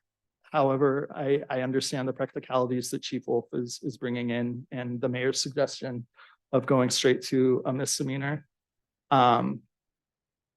Knowing litigation and legal processes, can you give me a time frame of how long it would take to actually enforce the moving of somebody from property that we deem no longer available for camping, and the actual likelihood of being able to track that individual down after 3 citations and 3 adjudications and then actual enforcement? Sure. So infractions are going to be processed under court rules that are specific for infractions. And so those are the ones that most people are actually familiar with. It's the same type of rules that you would see if you get a traffic ticket. You have an opportunity, once it's filed with the court, you can contest the infraction, you can go before a judge, you could ask for a continuance, you could have an entire hearing on whether or not you violated this particular ordinance. If the judge found it committed, that would go on your record as a finding of committed. And so even within that one process, you're looking at least a month, typically. And if not more, given on the circumstances, like, for example, the person asked for more time. The code as it's set out right now, like I said, it does require 3 of those findings of committed before the 4th contact is a misdemeanor. And then, of course, that is the point at which the person would be facing an arrest for violating the offense. So when the chief says it could take several months, I certainly have no reason to say otherwise. That's about right, at least. Follow up to that. Again, my area of expertise is civil rights, not criminal law. If an officer doesn't show up to testify to say, yes, I did see this person, I'm going to identify that person, this person was in the zone, in order to be adjudicated, what's the likelihood of a judge being able to say this person? They can rely on the affidavit of the officer for those, but it's not like some people you might be thinking of the trick of requesting the speed measuring device expert. That used to be the way that some people would get out of traffic tickets. That wouldn't be the case here. So the court could rely on sworn testimony for that purpose. But another consideration is that it does make the criminal prosecution, once you finally get to that point, having predicate offenses does open up each of those to potential attack by a public defender if there was some sort of irregularity in how those are obtained, or if the person, perhaps if they did something to get a deferred finding, then they would fell off the record, then they wouldn't be able to be used as predicates. So it does make it more complicated for the prosecution. However, that said, they're both enforceable. I mean, they're from the standpoint of being constitutional. It was actually Grants Pass had a similar enforcement scheme that the court looked at. There was nothing particularly wrong with that. It's constitutional either way. Okay, so this is one of my considerations, council, is especially because the voters recently rejected a levy to increase police officers and EMTs, is that the burden of not only just testifying in these things and facing the attacks of defense attorney, but writing solid affidavits, writing solid statements, that's something that takes time. And as we've heard from Police Chief Wolf over and over and over, it makes sense. The police 10 officers down from what we really need is going to triage and prioritize violent crime, other things like that, as they should. So my mind is being swayed, and then I'm tending to agree with the mayor's proposal. Thank you. Next up, Mockler.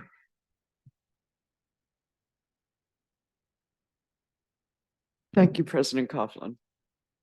Chief, it's really a pleasure to see you. We have missed you at every single one of these discussions we've been having since June. Quinn, welcome back. I hope you had a great vacation over the past few weeks. On August 23rd, all of us on council were really psyched because we had August 30th off.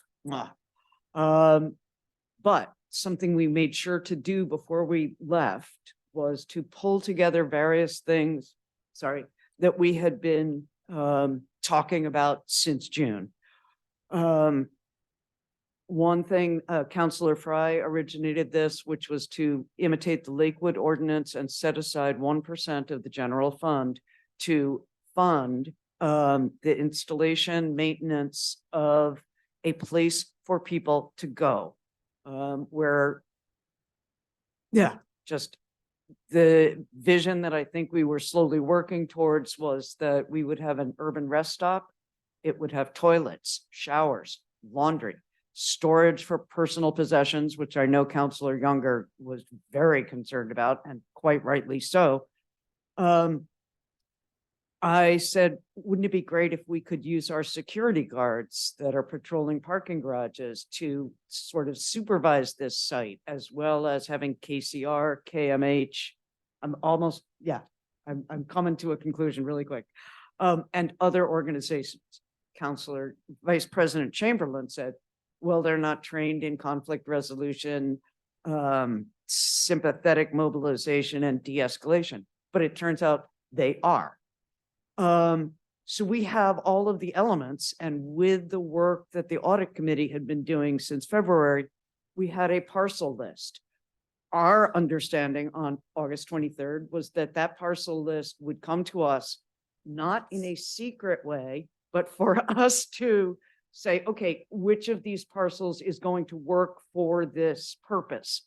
Vice President Chamberlain very intelligently informed us that we would might well have to have more than one, since people might have restraining orders.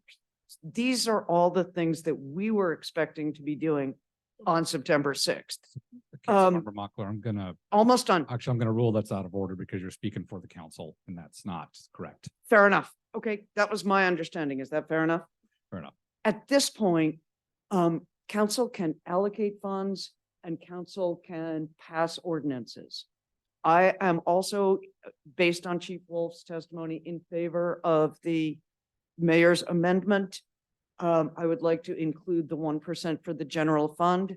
I think that since we have 1.75 staffers and the mayor has 438, that we should complete this ordinance and give it to the mayor to execute. That's my. I feel the need to jump in and remind we cannot allocate money as part of this ordinance. So that is not the scope of this ordinance. All right. Does anyone else want the? Sure. So the Lakewood ordinance on which this is based allocated 1% of the general Attorney fund. Fennell, can you clarify? Yeah. So Lakewood had already done that in their budget. And so they were doing a whereas as to what they had already done. And point of clarification, again, it's not that we can't, it's that we as a council have decided to wait till the budget process. Is that correct? I think that under the rules regarding one subject matter, I think that a budget allocation to this specific purpose would need to be handled through the budget process. And then you could reference it as something that you're doing, but I don't think that just throwing it in there on the whereas section is going to do that. Thank you. I mean, I was thinking and in the ordinance itself, but the one subject rule, that's okay. Thanks so much. All right, well, let's go to Councilmember Younger. Thank you. So I want to focus on the ordinance on hand and fixing what we have based on the public testimony and all the letters that have been written. And also the mayor's amendments. He has two that he's proposing, so let's discuss both. The first one, after hearing from Chief Wolf, I tend to agree with him. We can't pass an ordinance when the administration, especially the chief of police, is indicating it's not likely to be effective. And our intent is to give immediate relief. My intent with passage of whatever ordinance is to give immediate relief to those people that are been experiencing the homeless at their front step currently, i.e. MLK Way and Broadway. Nevertheless, we have all these letters saying that we'll fine, but don't do the harm by just moving them to these 20 or so locations. Although clearly that's not the intent. The intent, as Councilmember Mockler said, was that we'd have a designated camping site. So the first thing is, and I tend to agree with the chief based on the drug law that wasn't enforced, that was thrown out by the courts a couple of years ago on the possession, and required the police to do the onerous task of notifying the person with possession of drugs 3 times before they could actually do something. And this is very similar to what the current proposed ordinance is right now. So I'm going with the chief and the mayor on that one. That makes sense. I have no intention of passing an ordinance that I've been told is going to not be effective from the onset. The second one, where the mayor wants to adopt similar language that all the other municipalities, and I believe the county has, amending the definition of available space to the effect saying that if someone is disruptive and has been trespassed, if you will, or under the influence, and would disrupt the others at the shelter area, is considered to have that shelter available, but through their own actions, it's not. What apparently the attorneys, Attorney Fennell, believe that that's constitutional.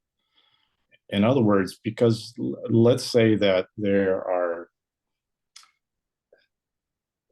so belligerent that they won't be accepted at a shelter, and in effect have nowhere to go, at least in this county. If the county and the other cities enforce their rules already on the books, is that constitutional? They have nowhere to go. Yeah, so the key word in the provision that the other cities have adopted is voluntary conduct. And so Okay. if a person's voluntary conduct has resulted in them being trespassed from the available shelter, then the city having, provided that shelter is sufficient for enforcement. So that's how they address that. So is being on,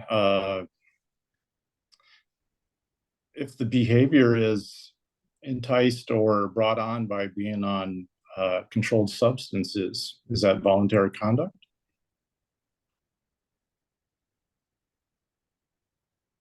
Well, like it for the purpose of, yes, I mean, for the purposes Okay. of, let's say, like driving under the influence. Yeah, It's that's what I was not thinking.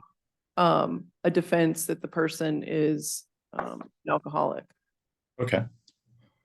All right. So I'm not as strongly in favor as I am for the first one. Definitely make it a misdemeanor. I assume the police are going to say, hey, you need to move to an area where camping is authorized, and give them that verbal warning before they're arrested. I believe the police will do that. The second one I got to think about, and I'd like to hear some more comment from my fellow council members before I weigh in on that, and also from the public, because that's an interesting one. I'm not for or against that one. I need to think that one over a little more. We just got that proposal a couple hours ago. The other thing is, we mentioned Council President Coughlin mentioned, well, maybe we could pare down the properties, or that is an option. And I don't, at this point, want to pick winners or losers. I don't want to look at the list of properties and take certain ones off the list. That's going to invite complete chaos tonight if we did that. I think overall I'm seeing heads nod. So I'm more of the opinion that we need to go with what we originally intended to do, which was have designated camping space. The whole reason to have the other properties was to have a relief valve that would never be used, in my opinion, because you have to have something on the books, and we wanted to afford the utmost protection for the property owners adjacent to the right-of-way and to parks and to city-owned buildings. But in retrospect, that's picking winners or losers too. So how about this? I want to pass an ordinance. Whether we want to delay it for the until the Salvation Army has their shelter opening in November, that might be a good idea. We could pass an ordinance. We can either wait on it and get more input, or we could pass it and we can move the effective date to the ordinance to an appropriate date so that can happen. But I would propose to make it a misdemeanor. So add that language in. And keep the language about a designated camping site in there on the definition of shelter, so we don't have to change that. And I want the administration to pick an area that can be used as a camping space. And also, let's think outside the box. It doesn't have to be, because there's been lots of complaints that, hey, look, these properties, most of them aren't suitable. I agree, whether it's topography or size. But if the administration looks at the list and says none of the currently city-owned property is suitable, and by the way, I would like it to be improved, definitely. I definitely would like it to have porta potties and some type of running water if possible. But if for whatever reason that can't be done as far as any improvements, designate a camping space. And if you don't, well, then all public property is open to camping. So this is both squarely on the administration to designate some space, or the political turmoil will be incredible. So the other thing, as I mentioned, think outside the box. If we don't have suitable property within the city's own inventory, nothing prevents us from renting a flat lot someplace that is best suited to have minimal impact on the community. And it does not necessarily have to be, according to our definitions, within the city limits, just within the Kitsap County. And if it's outside the city limits, I believe under the definition, there needs to be transportation to that camping spot. So keep the ordinance as is, strike the protective language for parks right away. So basically the ordinance is unenforceable if there is no designated unsheltered space, and make sure we have that language in there that we already have for a designated camping spot. The mayor's got to find a suitable location based on the current city properties, and or rent a more suitable spot.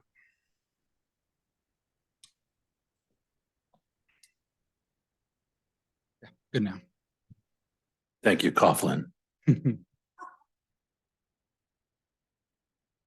So, I feel like this is the, how do you eat an elephant thing? Because I feel like we're trying to tackle all these issues at the same time.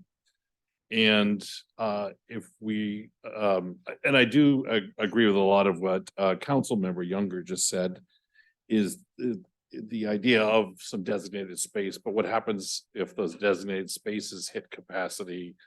Again, it's gonna need to flow out. although I sympathize with most of the folks that have, we've heard from, all these green and red areas have been considered public property. So we're looking for ways to give some structure somewhere. All right, I got a whole bunch of crazy notes here. So I guess one thing is we talked about some different ways to regulate this from the very beginning. And we kind of settled on areas, I guess. But do we want to revisit anything else now that we know? Well, it was a theoretical question, but thanks for your answer. Meaning that we didn't ask for a map of where camping could be. We asked for the data, and it was presented as a map and reported as a map. And so to me, that's just a piece of data. We look at that map, there's a couple of good places. There's some really ridiculous places. There's some places that just don't seem to fit the community where they'd be put. Do we want to look at some sort of time restrictions also? This came from, I've had a lot of conversations lately with this, but kind of thinking that, ideally homelessness is a temporary state, and we are working to get folks moved on. So maybe some sort of time restriction would be a different thing. Again, maybe we're thinking also worst case here, right? Maybe we fill up, the couple Oyster Bay lots, and then we start renting another lot. Until there has to be, I think Councilmember Younger referred to it sort of as we have to build in a relief valve in the system. And ideally, we stop the problem, but I think that's not going to happen anytime real soon. I think we, echoing a couple things, I think we need to find something that's effective. So it has to be, effective for everybody, for the folks that live in it, near it, the folks that are visiting it, the folks that are providing services to it. But I also think there's a bit where we have to share responsibility. So if we're going to ask citizens to maybe put up with having something, in their backyards, so to speak, I think it's okay also to ask the folks that were housing to take on some responsibility, whether that's moving to a certain location or having some time restraints or things like that. I think it's about looking at the two ends, right? Where we've heard, in fact, early on, we heard mostly from folks that were really advocates for unhoused folks. And now we're hearing folks that are concerned about their communities and where they live and the way they live. So, but we have to move. We have to move up on both sides. We can't expect everybody to move to one end or to the other. We have to find something and share that responsibility. I like the idea of possibly renting lots if we have to. I kind of want to, can somebody answer the question on, we keep hearing that South Kitsap has these sort of tiny homes, and that's probably an overstatement for what they are, but these temporary shelters, do we know why they haven't done it? And do we know if that could happen here? I'll drive down with a pickup truck and pick some up. Yeah. So can anybody, yeah, thank you. Yeah, they actually disbanded after about 7 years, that effort. They could not find a location. And so they've been donating those shelters. So they're gone. I'm researching next week another type of tiny home shelter. It's a kit. They're called pallet communities. Go ahead and research them. And I'll find a location for those in the city. So that'll be coming. I'll take into consideration a whole bunch of things. Those have the potential of serving as a meeting that shelter requirement that we're required to have. So yeah, just and the other things about locations, you focused on one. Oyster Bay. There's more than that. So just let us do our due diligence. Let us do our research. I've got the partners in place. We're meeting this week. There's multiple things we're moving forward at the same time. And so, but as we move forward, we'll still obviously have to have an ordinance. So, yeah, we'll be communicating on this. Oh, can somebody tell me what the pallet housing is? I know I've heard a mention of it, but I don't actually know what it is. I could assume. If you want to. Yeah, if Anna, I know Anna's mentioned it, so she's. The president is giving me a little treat because he's actually toured them. They are flat pack metal houses, really cabins. They are insulated. They have heat, they have AC, they have smoke detectors. You can have a pet in them. They don't have plumbing and they go up in about a half an hour. Right. And then they will have like 2 or 3 that would go together to form the urban rest stop. That's it. Thank you. That's Council- way better than the name would make me think.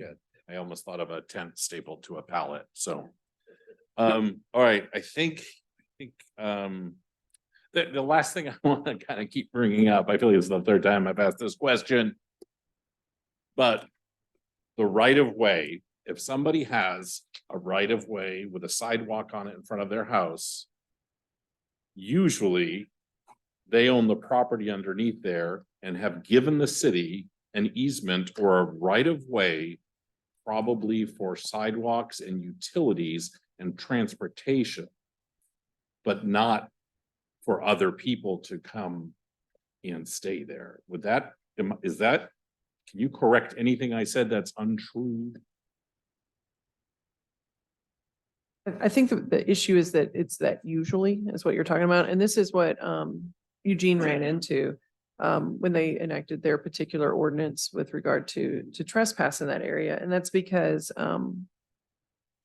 the exact nature of a right-of-way dedication is unknown usually to the property owner. And it can really only be determined by researching that right-of-way's history, which means we go back to the original class. Yeah. And so it's not, I guess, a determination that can be made by the law enforcement person who's getting the call that a tent is set up on the planting strip in front of a particular house. It requires, pulling plat maps sometimes from the Yeah. 1800s. So Council President Coughlin, could I clarify one thing, a comment I made? I want to make sure I was clear. Councilmember Goodell agrees. So, Yeah, okay. good. Thank you. Thank you, Councilman, are good now. So, just so you know, regardless of the camping ordinance, when it's enacted, in what time, place, and manner you agree upon, I will be working on these housing and shelter options. So that will continue. It's been going on, that will continue. So just, I wanted to be clear on that. Whether you get an ordinance passed Got or it. not doesn't affect that effort.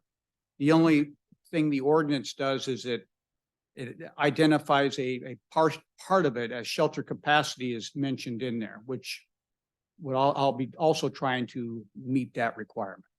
So. Perfect. Thank you for echoing my comments made at the beginning. Appreciate it. So then Go just ahead. one last thing is, as I feel like we're moving in a direction here, and so I like this idea, and I think that this could completely go onto administrations, what I'm about to ask for, but like clearly there's going to be a need for portable toilets. And so do you have folks that are working on like how many, like a tent to portable toilet ratio, if we can bring in this, and like, where do we draw the line between providing sort of temporary services or having things constructed? I'd like the idea of a fence for security for the folks in there, but I don't want it to look like a zoo, right?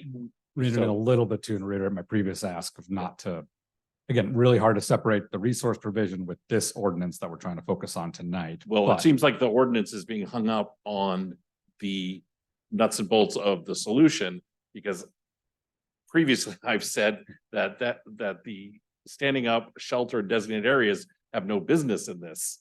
But if that's what's going to hold us up, that's why I was bringing it up. Thank you. I have nothing else. Yeah.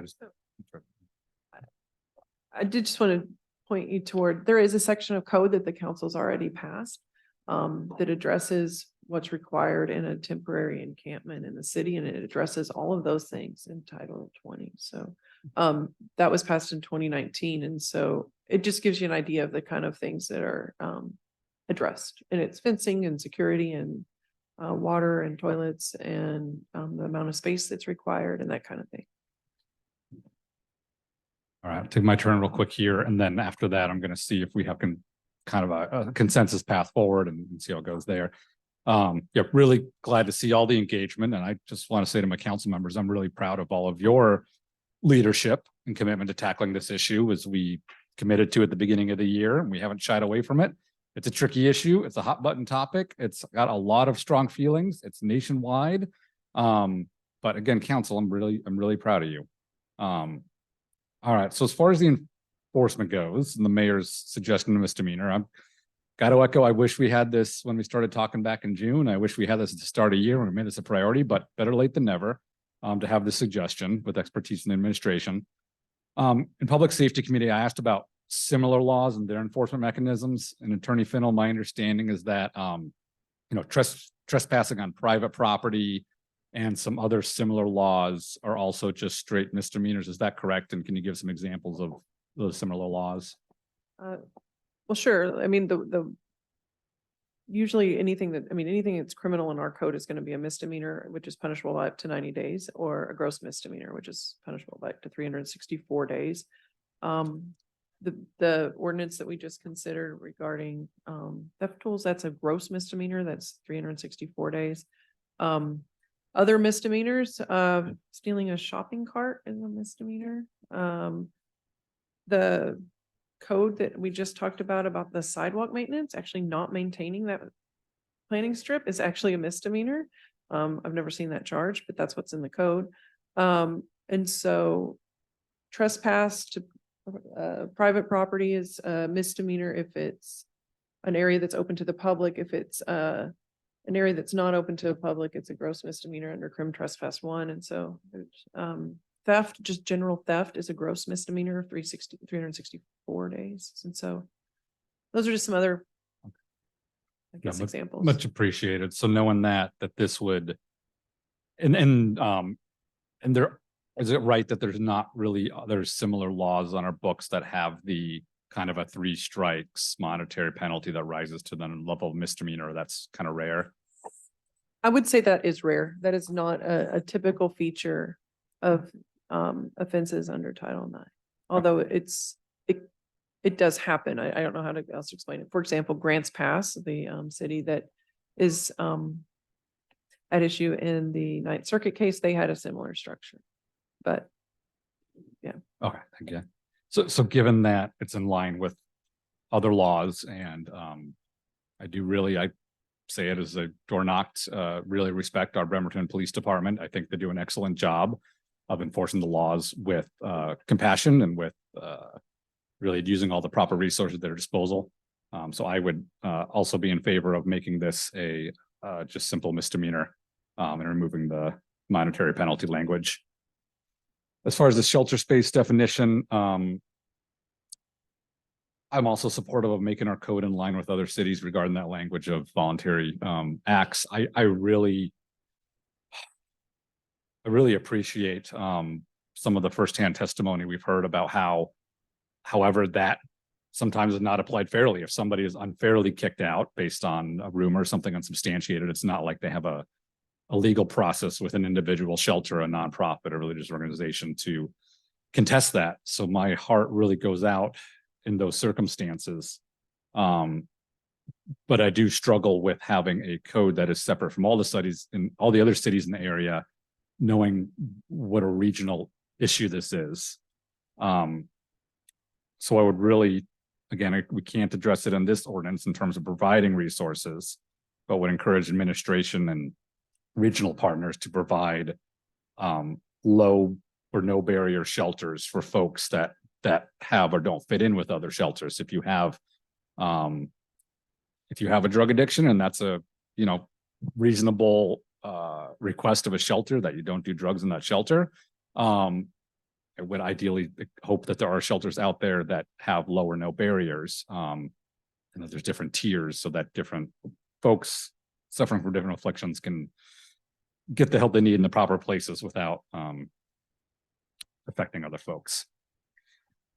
All that a long way to say, I support that as well. As far as the properties and the picking and choosing, I really do appreciate the comments of how tough that would be. I think it would take some time. I think we could do it looking at certain properties and saying, gosh, that's a 0.01 acre property with hazards on it. That is not suitable.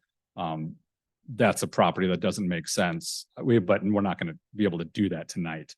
I do have to being the District 3 representative, including downtown and the MLK Way area and Marvin Williams, though, I really sympathize with folks that saw this map, got scared. I get it. I get it. I do want to make sure folks are aware, though, that for quite a long time now, I mean, especially in the past 6 months, but really years, been getting daily requests from folks who live on MLK, from the Marvin Williams Center, from the surrounding area to do something, because they have been affected by unregulated encampments. And again, I do want to couch, I speak all this on the enforcement terms that this ordinance covers. And so I'm mostly talking about the folks living nearby, the property owners and the businesses, but that's not to forget the people that are experiencing homelessness and the resources they need. But those folks are also saying, hey, why is this right next to me? Why is this right next to my house? And so that was why I was supportive of trying to find something reasonable, that when there is no shelter space available, there's still relief for the folks that are experiencing the side effects of unregulated encampments. And the council member's point, the really national, regional, and state failure as a society.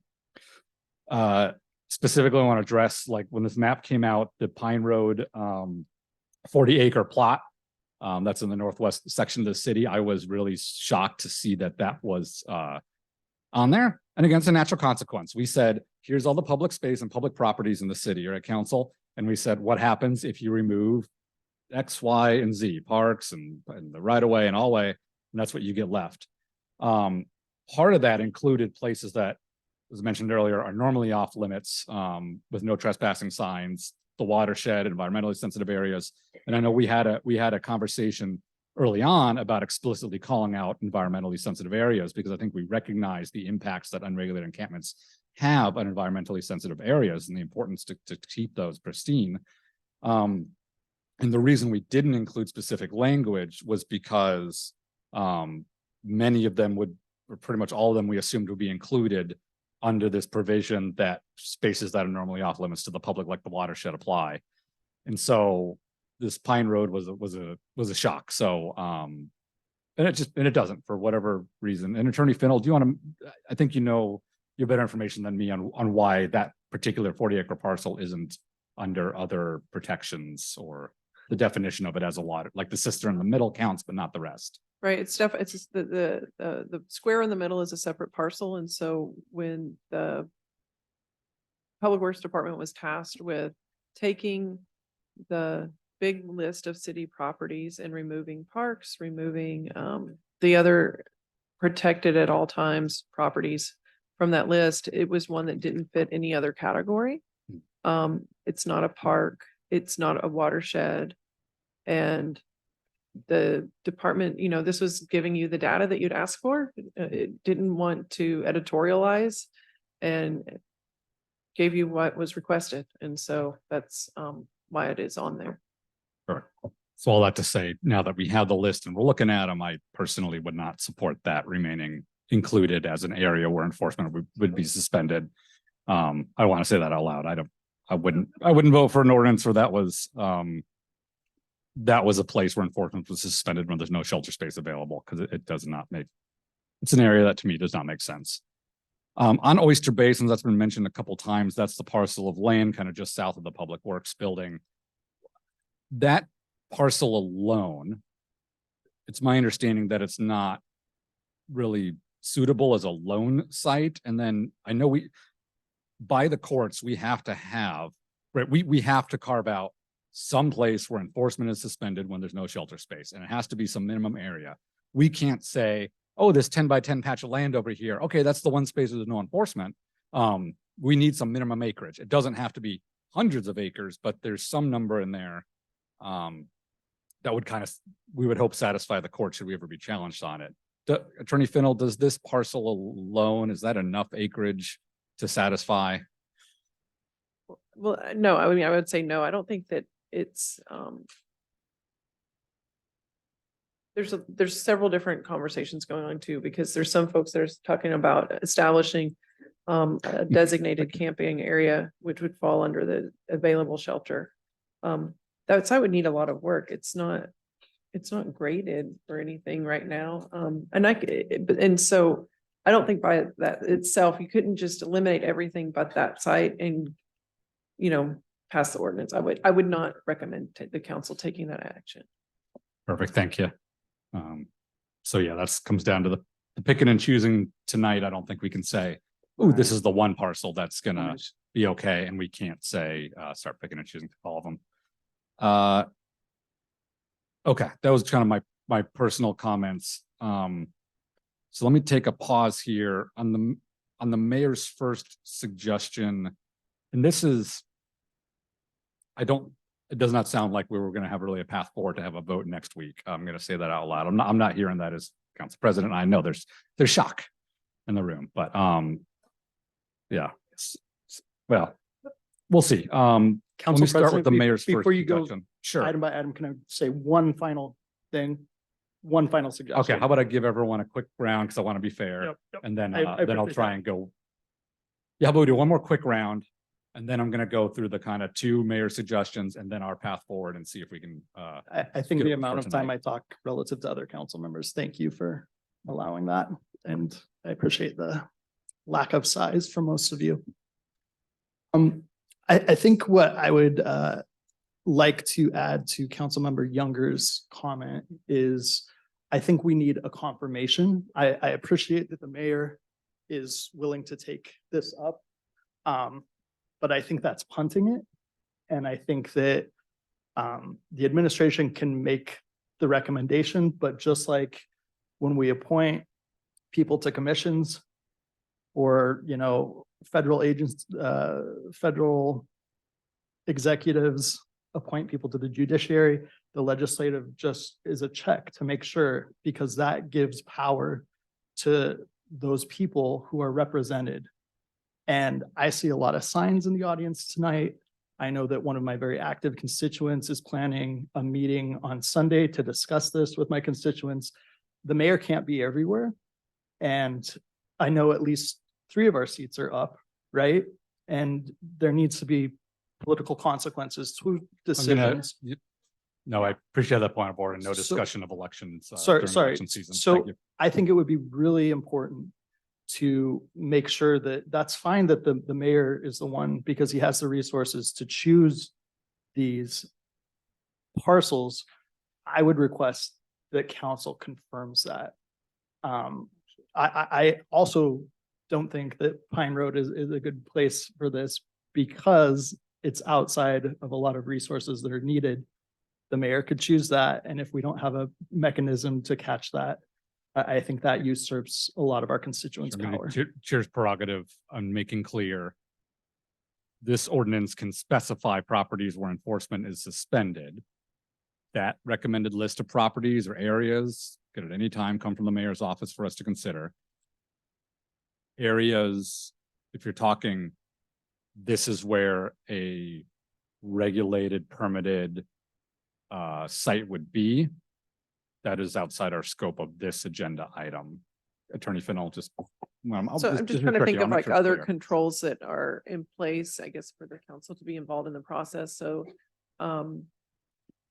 real estate purchases have to come to council. Budget authority. I mean, I don't know if anyone's looked at how much a regulated encampment costs, but they exceed the mayor's contracting authority.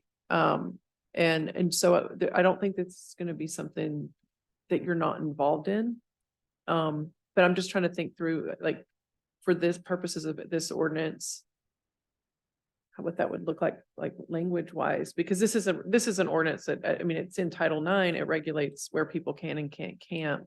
And I feel like that's almost more like a land use or something like, I mean, or control on them. I'm just trying to figure out exactly how that would look. Can I respond to that? Yeah, have the floor. I'm going to give everyone equal time. I was just thinking, as far as when we say designated, we are going to ban camping in the city of Bremerton, except for these areas when no shelter beds are available. These areas will be decided by the administration with council approval. That's kind of something I was thinking about. Okay, so as it's written right now, though, the city designated areas, that's under available shelter space. And so there wouldn't be a need to have language in there that it's enforcement is suspended in a city designated space, because enforcement wouldn't take place there, because that would be part of your available shelter. So even undeveloped public property that can be sheltered. If it was undeveloped public property that then became a I don't want to misquote. An outdoor encampment operated or permitted by the city, then it comes under available shelter. Got you. Got it. Thanks. So, That makes sense. and it goes to the county as well. So that definition falls into Were you to next? one. Perfect. All right. So Chamberlain, continue second round here. Sir Mochler, were you next? I apologize. Okay.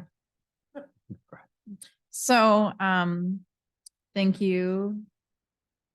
President Coughlin, can you, let, Councilman Younger know that I appreciate his suggestions, please? You could just phrase it as, I appreciate Councilman. Well, I was trying to follow the rules. Yep. Just don't say, it's a good point of education. Our So- council rules and procedures, don't say, Councilman Younger, you're doing great. Okay. I would love to be able to Always- tell Councilman Younger directly that it was a good And say, I suggestion. appreciate the. But y'all know how I Councilman feel Younger's about that. suggestions. Yeah, thank you. So I'm pretty sure the mayor has a good grasp on how people feel about some areas. I'm pretty sure he took a little less heat, maybe than I did at a certain meeting recently. And frankly, I'm not prepared to have an educated opinion, because I'm not an engineer. I'm not a city planner. I rely on those professionals to advise us. Trust the process. Oh, well, then that's been challenged recently, hasn't it? But I certainly don't feel prepared to choose a property. My hope is that all of the folks that work under the administration would have that knowledge, because they're the ones that make these decisions. So I definitely concur with Councilor Younger in that regard. Please don't put that on me. I don't know what I'm talking about. I mean, I know, but I also don't really know. We know that I don't know. Y'all know I don't know. My job is to just be a representative, and our jobs as representatives is not to know everything. Our job is to learn along the way, if we can, to come into the role hopefully with some education and some insight and some intelligence, but mostly we're here to represent our people and what they want. And so in that regard, yeah, please don't keep that giant piece of land on there for unregulated camping, because my folks don't want it. Y'all heard loud and clear. I heard loud and clear. And so let's make sure that when we make these decisions that we're giving it to administration with his or future her, who knows, or them, with all of the staffing that they have. I feel like y'all know how I feel about the first suggestion made regarding the infractions. So I'm not even going to address it, because I'm probably in the minority. But I do want to kind of echo, and what I had already written down too, echo something that President Coughlin said, which was, we're letting the private entity, the shelter, be the judge and jury for these folks. And I suppose I would have an easier time accepting that language if we had more than one shelter. if, let's say, somebody has a personality conflict with the folks at one shelter, it could just be one person that they have a personality conflict with that night and they're out. And if they had somewhere else to go, I think I would feel okay about this language, but the fact of the matter is we have one shelter and it's not even open right now. It's not going to be open till November 1st. It's not that I don't trust people for the most part there, but what I don't want to do is leave our folks without options. The other thing too is I don't really know how the police are going to go around and check that. You know, I mean, yeah, they can ask Salvation Army, but that's going to be even more points of contact as far as I'm concerned. That, and how do you check if somebody's incontinent and can't go in? You know, are you going to check somebody's like conditions to say, oh, you can't go in because you're incontinent? You know, you have this physical disability that prohibits you from being able to be in this shelter. So that's other points of contact that I don't know that they necessarily want to make either, but, or that they necessarily would, because if you're building the relationships with people, maybe you already know these things. So I guess I'm not really in support of the last language. If we had more shelters, I would be. And I think that's all I'd like to say. So thank you to those that have the suggestions. Oh, I do want to say, y'all, it takes an hour to walk to Oyster Bay from Salvation Army. It's about 2.7 miles. It also takes 1 hour to walk to that little plot of land. I mean, the large plot of land over in my district. But I feel like either walk is a really long walk. I mean, are we going to ask people to walk to the shelter, find out there's no bed, then walk back to Oyster Bay? Do we have provisions for providing transportation? I guess that's my hesitation with the Oyster Bay property. Thank you. Thanks. Just kids have access buses for low income, senior, disabled.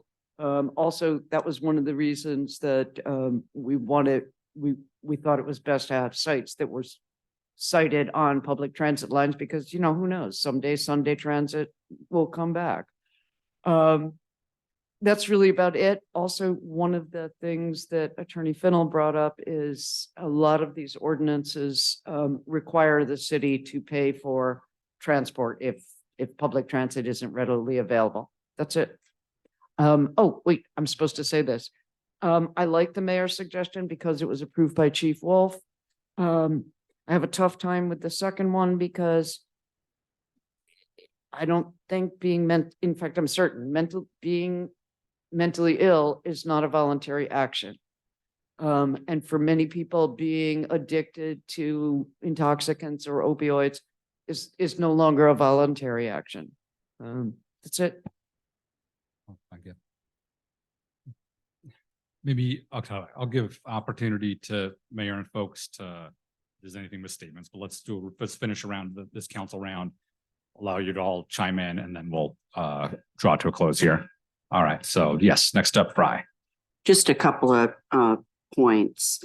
We talked about locating it, finding a piece of land possibly that wasn't in the city limits. Just a reminder, if anything, if a crime's committed at that camp, that's sheriff, isn't it? That would have jurisdiction over that. That would concern me. I think if we're going to be providing this, we need to provide the level of service. And I just believe that the Bremerton Police Department provides a higher level of service than the Sheriff's Department does. Don't ever use that against me, please, Chief, if you're talking to Sheriff Geezy. So that's just a quick clarification of that. And then, you know, I know it's not popular with administration. And yet I did bring up that 0.1%. And I'm just going to say this, regardless of where we talk about it, we communicate our priorities in our budget. A family communicates their priorities through their budget. We all, how we spend our money in this society is how we proclaim our priorities. And I want us to keep that in mind as we go into budget deliberations. There isn't this just the funnel of money that we can do, but goodness gracious. If we're at this point in our society, in our city, Mayor, you know, maybe it's something we need to do for a period of time. And so I'll just leave us with that. I know it's a tough sell. But I do believe, and I've created budgets. I've led many nonprofits. I've led, you know, large nonprofits, and I practice what I preach. You know, any budget I led communicated that organization's values. And we need to do the same as a city. So that's it. Excellent. Younger? Okay, real simple. That's what I said before. I want to give the mayor all the tools that he's asking for effectively addressing our current situation. Therefore, I am going to support both his proposals, and I suggest we do so as a council. We can always change it if the second one especially, or even the first one, has unintended consequences or is problematic. But I want to give him the tools he's asking for. The second thing is, again, I don't want to pick winners or losers. So keep the ordinance as written as far as the definition of shelter spaces, including the camping provision, and remove under unauthorized camping section the part where it says when overnight shelter is not available, camping is only prohibited on these city properties. Just strike that entire thing. This is going to put the pressure off the council. We passed an ordinance. We gave the mayor his tools.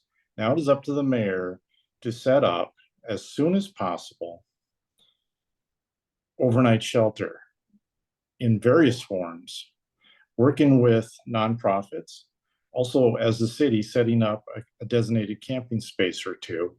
Therefore, we will not have unauthorized camping on the rest of our city. We have to do it this way in that none of us has the authority to administer any type of program. It squarely lies under the mayor's shoulders. So I would really prefer that we pass the ordinance as I just described. Attorney Fennell, can you repeat your understanding of Councilmember Younger's proposal? So make sure that one's clear. Sure, and we've looked at this one before, actually. This is what is,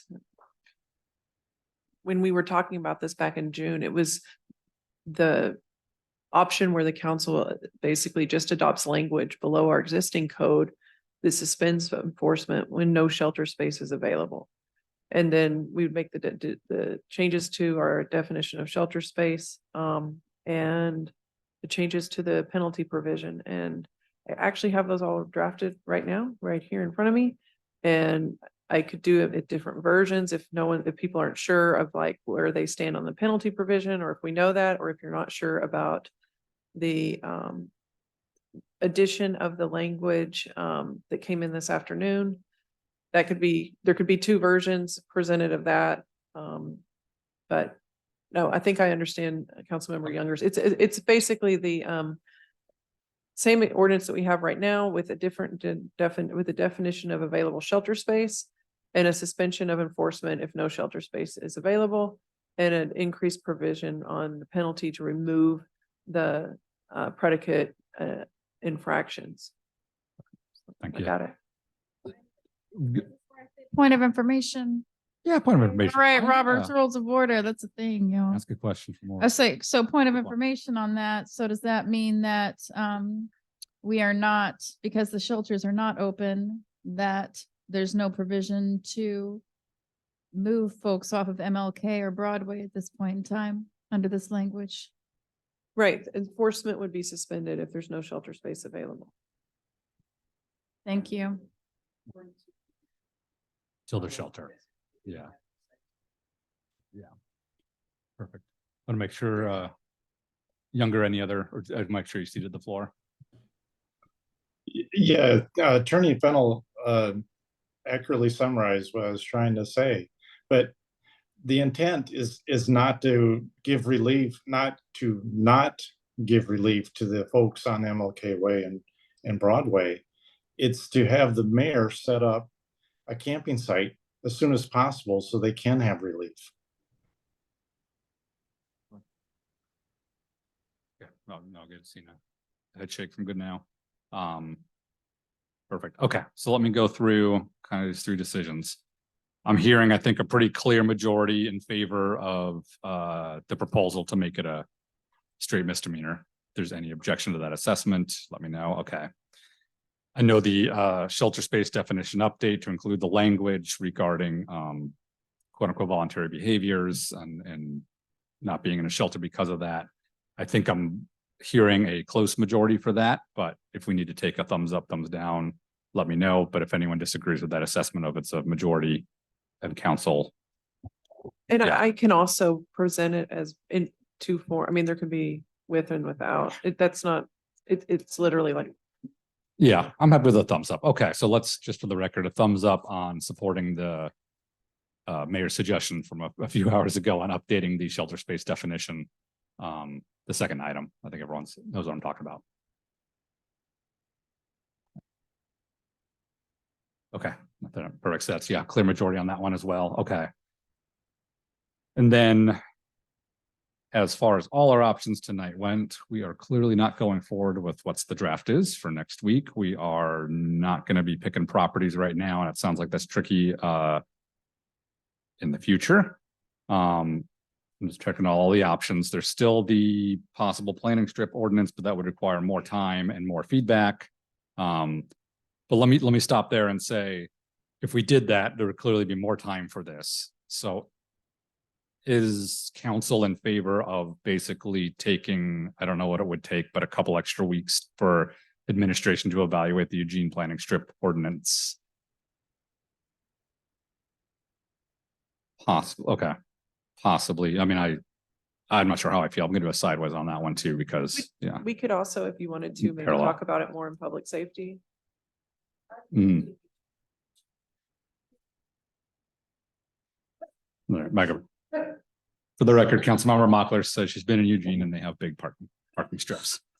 Okay, Public safety sounds good. so that's maybe one we could do in parallel. All right, and then we have, just give me 1 second here.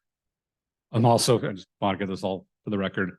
I'm also hearing not a majority of council support to go back and revisit time-based restrictions or X feet from a community center property. All right, seeing that chicks there, perfect. All right, so that leaves us with, I would say the option of, as was just presented, updating the enforcement with the new shelter space provisions and the other two suggestions from the mayor. And as Attorney Fennell just presented, and we could put that on the agenda for next week for a vote. Or we could take more time and evaluate the planning strip ordinance. Or we could put the one next week for a vote and in public safety, discuss the planning strip ordinance and amend the ordinance if that proves to be a viable option. All right, so I'm seeing thumbs up. Let me restate that. We would put, as Attorney Fennell proposed, as Councilmember Younger proposed, for a vote next week. And at the same time, public safety would continue discussing the Eugene planning strip ordinance. And we could tackle that at a future date. And I would just be Yes. thanks for explaining clarity. it at the next meeting. I don't think we're ready to go there yet. Sorry, you'd be Okay. explaining the planning strip ordinance at public safety, right? Okay. But the actual updating this BMC chapter on can unauthorized do that camping would be tomorrow. ready to vote on. Okay. All right, I'm just going to look for majority of thumbs up on that course of action. Questions, let me know.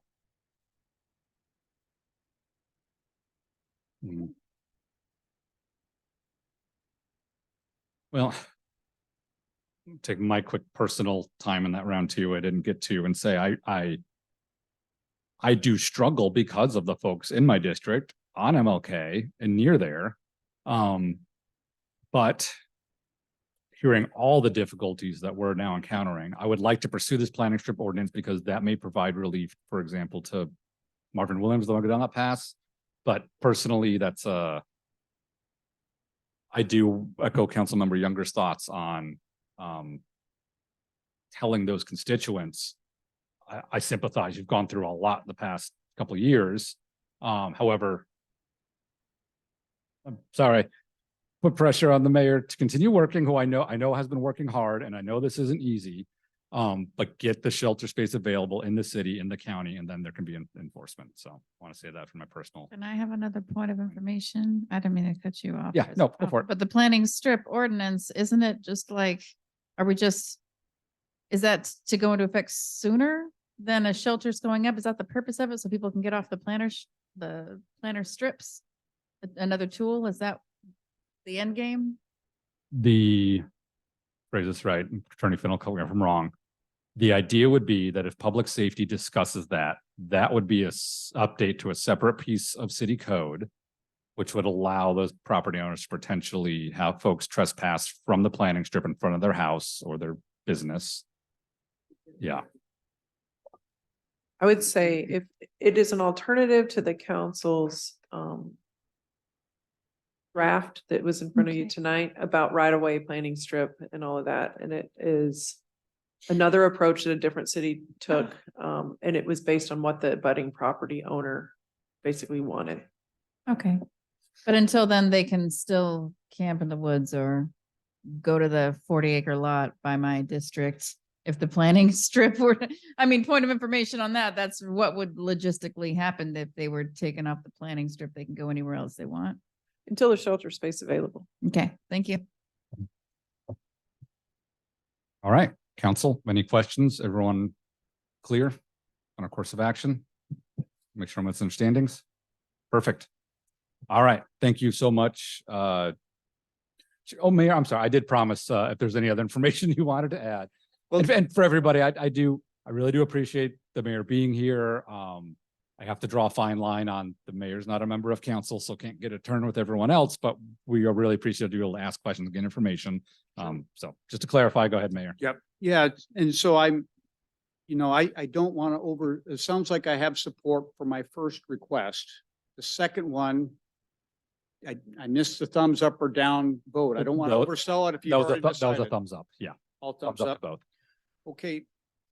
All right, so now, right now, just so you know, this crisis has been occurring in some people's lives for quite a while. So with with camping and even when the shelter was open, we had folks who were refusing shelter and we were spending a lot of time on MLK Way. This is nothing new for me and those folks down there. The thought, and I'm correct me if I'm wrong, but the thought that this ordinance as crafted would create enough chaos to pressure me to move faster or find solutions. I'm a little, I'm just kind of questioning that if that's your actual intent. And I would ask that you potentially consider time. Everything, if you're going to do this, if you're going to go this route, at least give some relief to some of our parts of our city that they've already entrenched encampments and do a time restriction. That's it. Okay. So this is yet another last minute suggestion. You know what? I guess I understand the mayor's concerns. Yeah, I'm gonna butt in. Go for it. Because how is he gonna set up a shelter in 2 weeks he can't. Y'all are ridiculously clueless if you think he can. Okay, I'm gonna stop you there on the language. Okay. Mhm. Well, you are misinformed if you think that can happen. Because it takes budget allocation. It takes ordering supplies. It's not like everything can be set up in 30 minutes. It's going to take zoning, like making sure you're in alliance, in accordance with zoning. It takes time to set up an appropriate shelter space. And if you look at other municipalities and what they've done, it's taken time. So I guess I understand his concern and I honor what you say, Mayor. So it's a mayor, I'm gonna put this forward, but if folks still need to speak, but we do need to wrap this up. If Mayor, you have a complete ordinance, we would love to consider it. Part of the city charter is for you to bring items forward for our consideration, to make recommendations on action to address the city's needs. That's language from the charter. So if you have a complete ordinance that you want to bring to us, that would have been fantastic back in June. If you have one now, I think certainly your prerogative. In the meantime, I think let's go forward with what council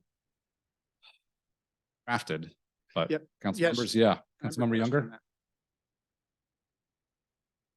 So in response to Councilmember Chamberlain, yes, it's going to take time. I fully realize that, but let's start the clock.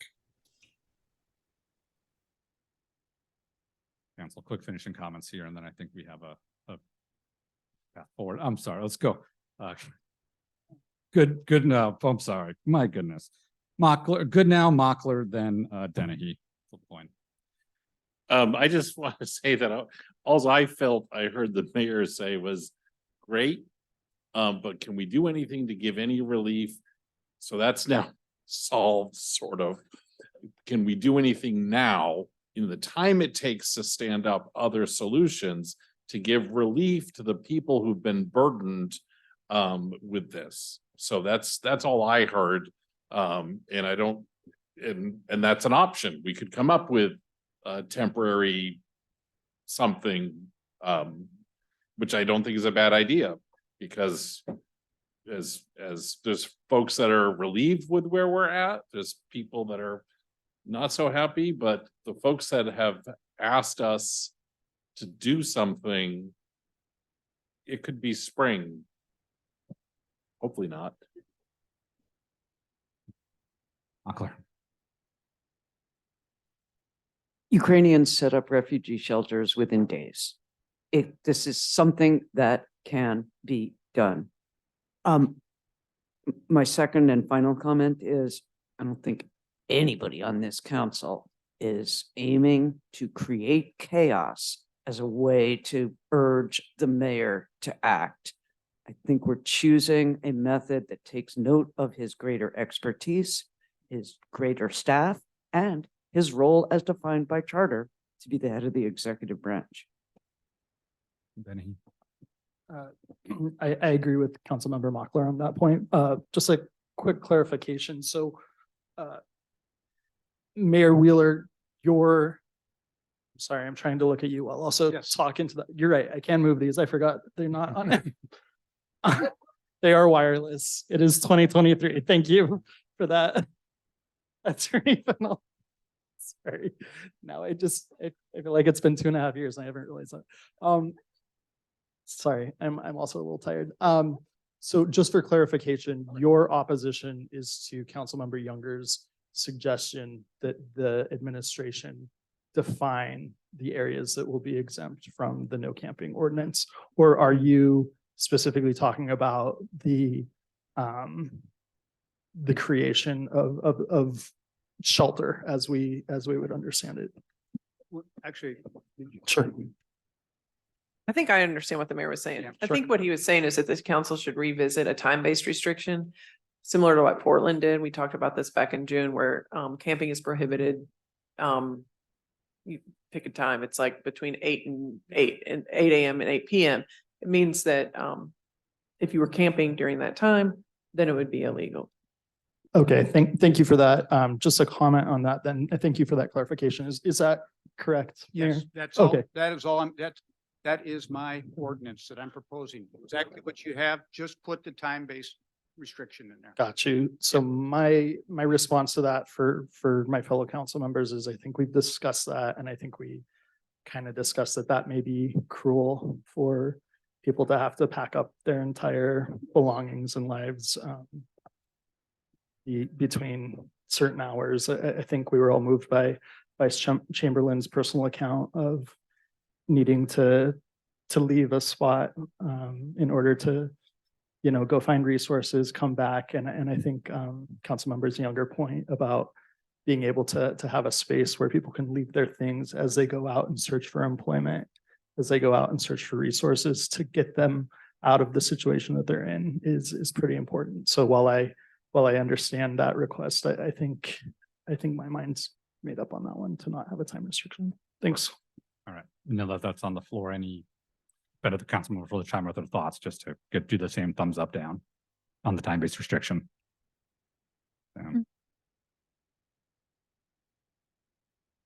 It's just for records, down as well. Okay. All right, that's a large majority not in favor, as we previously discussed. Okay, so that said, we have the same marching orders we had a few minutes ago. We'll get that on the agenda next week for a vote. And at the same time, public safety to discuss the Eugene parking strip ordinance. All right. Thank you, council. Thank you, mayor. Thank you, Attorney Fennell and Chief Wolf for being here. Quick break because it's getting, let's reconvene at 7:55. No objection, quick 10-minute break, and we'll probably skip item 7 and just do item 8. All right. I'm going to call the meeting. I'm going to call the meeting back to order. It is 7:55. We just finished A5. We're gonna jump to item A8 at the moment, in interest of time and everything, and then we'll revisit the other 2 remaining ones. So item A8 that we're jumping to, we have Judge Flood here to present a request for budget adjustment to provide additional security services for Bremerton Municipal Court. So Judge, please, the floor is yours. Okay, it's lit up so you can hear me now. There we Good go. evening and thank you, City Council members and President Coughlin, to the mayor. The City of Bremerton, as you all have just heard, we are in a crisis in our downtown corridor area, and the Bremerton Municipal Court is not immune. I have attached as supporting documents for the request incidents that have escalated over the last 6 weeks. And I asked Chief Wolf to stay because I even, it affects his department as well. This last week, we had to take an individual into custody after finding out that meth was smoked in our bathrooms. And that's happened twice in the last month. We've also had an incident where there's been feces spread in our bathroom.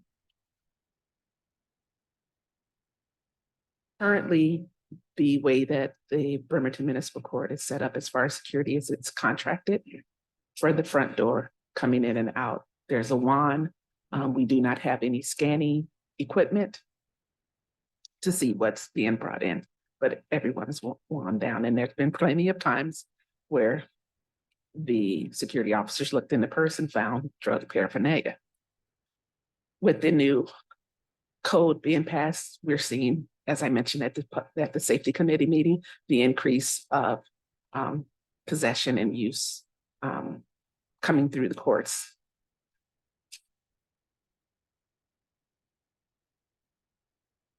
A judge, the presiding judge, it's my responsibility to ensure that the staff is safe and our community is safe.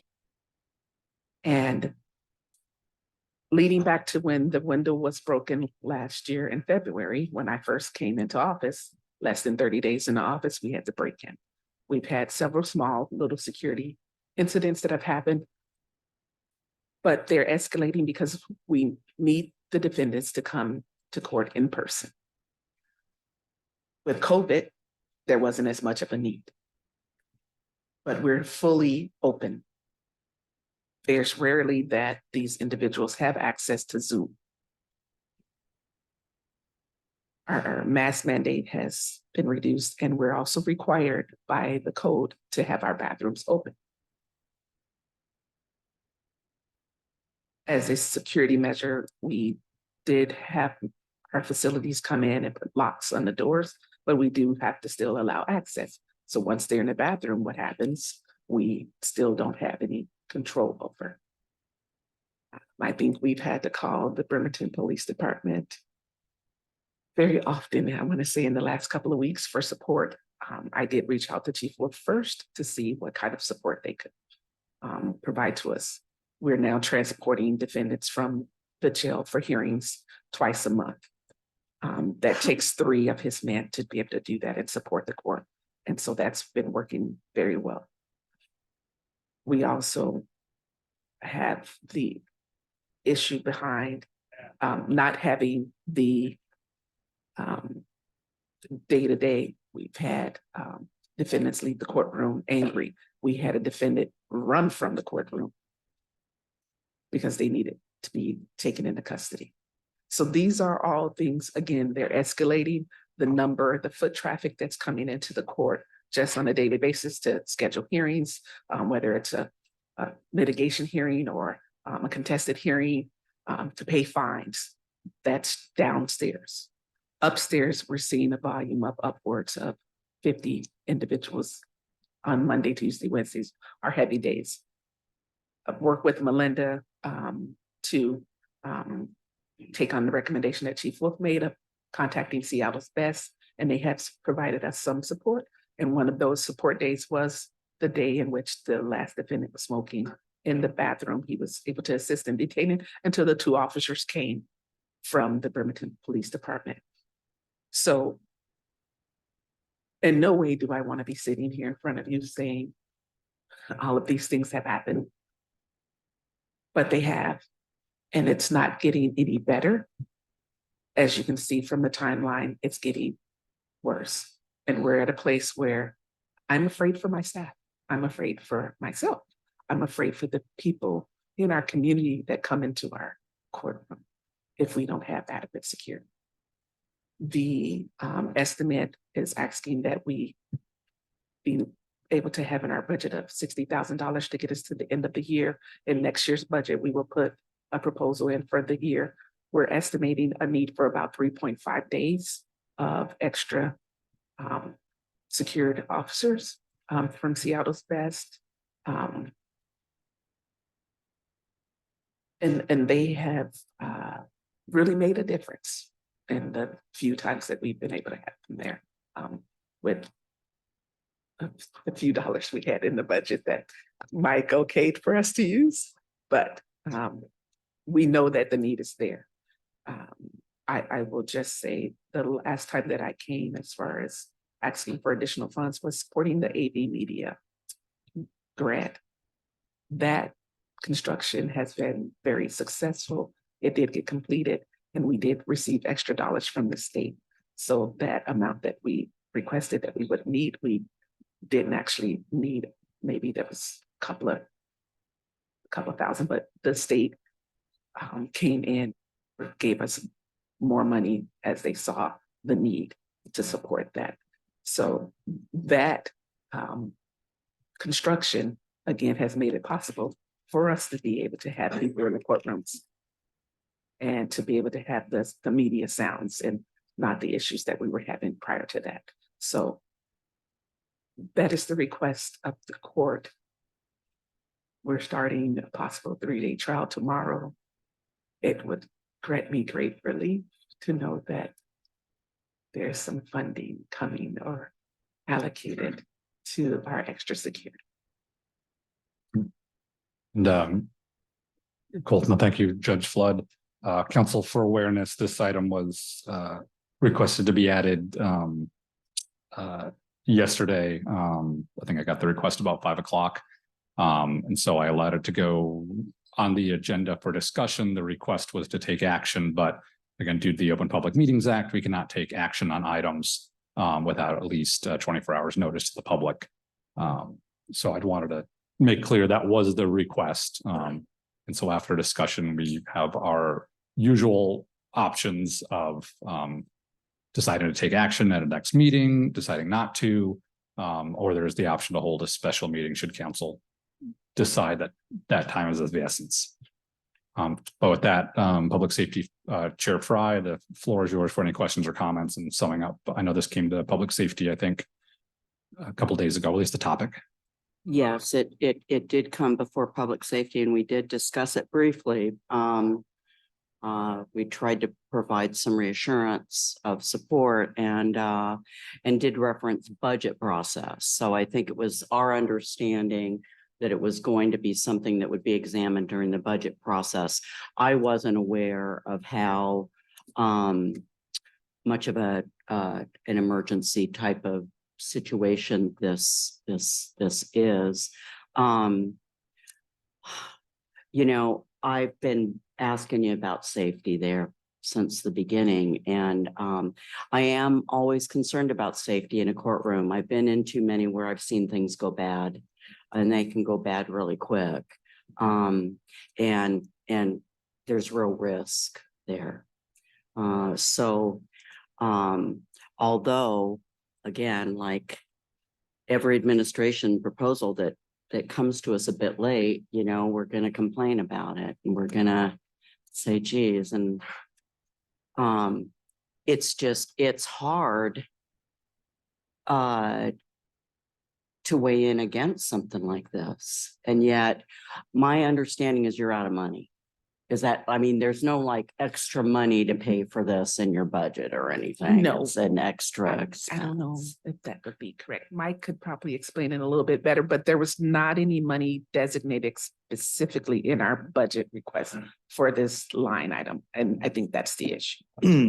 So currently within supply services and taxes, within the appropriation, there's $50,000 left in the budget with a monthly expenditure rate about $27,000 to $30,000. So no anticipated to spend the allowable funding will exceed that. We look for room within the budget for potential cuts, and the lines we looked at were already exceeding budget to current date.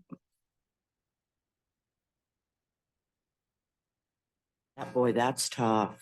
I think I need paper on this. Not that I like to ask for more paper, but it seems like I need more of an understanding of this fiscally. That's yeah. Yeah, so, you know, and I'm just gonna chime in here, and Judge Flood knows she's come to public safety, and I've got the date here, February 2nd. So it's been a minute since and that's when you came to say that you wanted additional security. Stabbing outside of the courthouse, several threats, phone calls, windows broken out.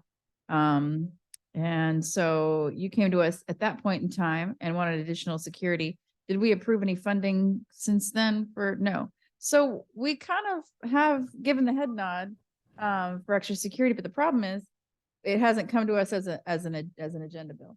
And I'm a little in agreement with I think mainly I just kind of want verification. Sorry about that. He's enjoying a Cookie Monster cookie.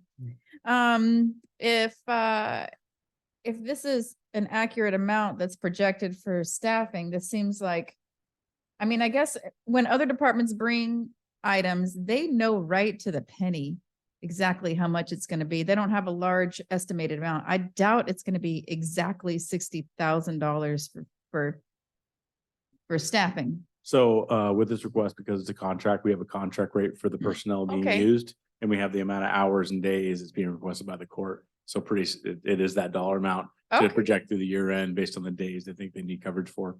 So I would say 60,000 is pretty accurate. Okay. Well, I feel better now. Thank you. So just so y'all know, I mean, she did come back in February, and we kind of gave the head nod assurance that we'd give her this. So, I'm in support of it. Denny? Thank you, Judge Flood. Sorry that the court has been experiencing all this.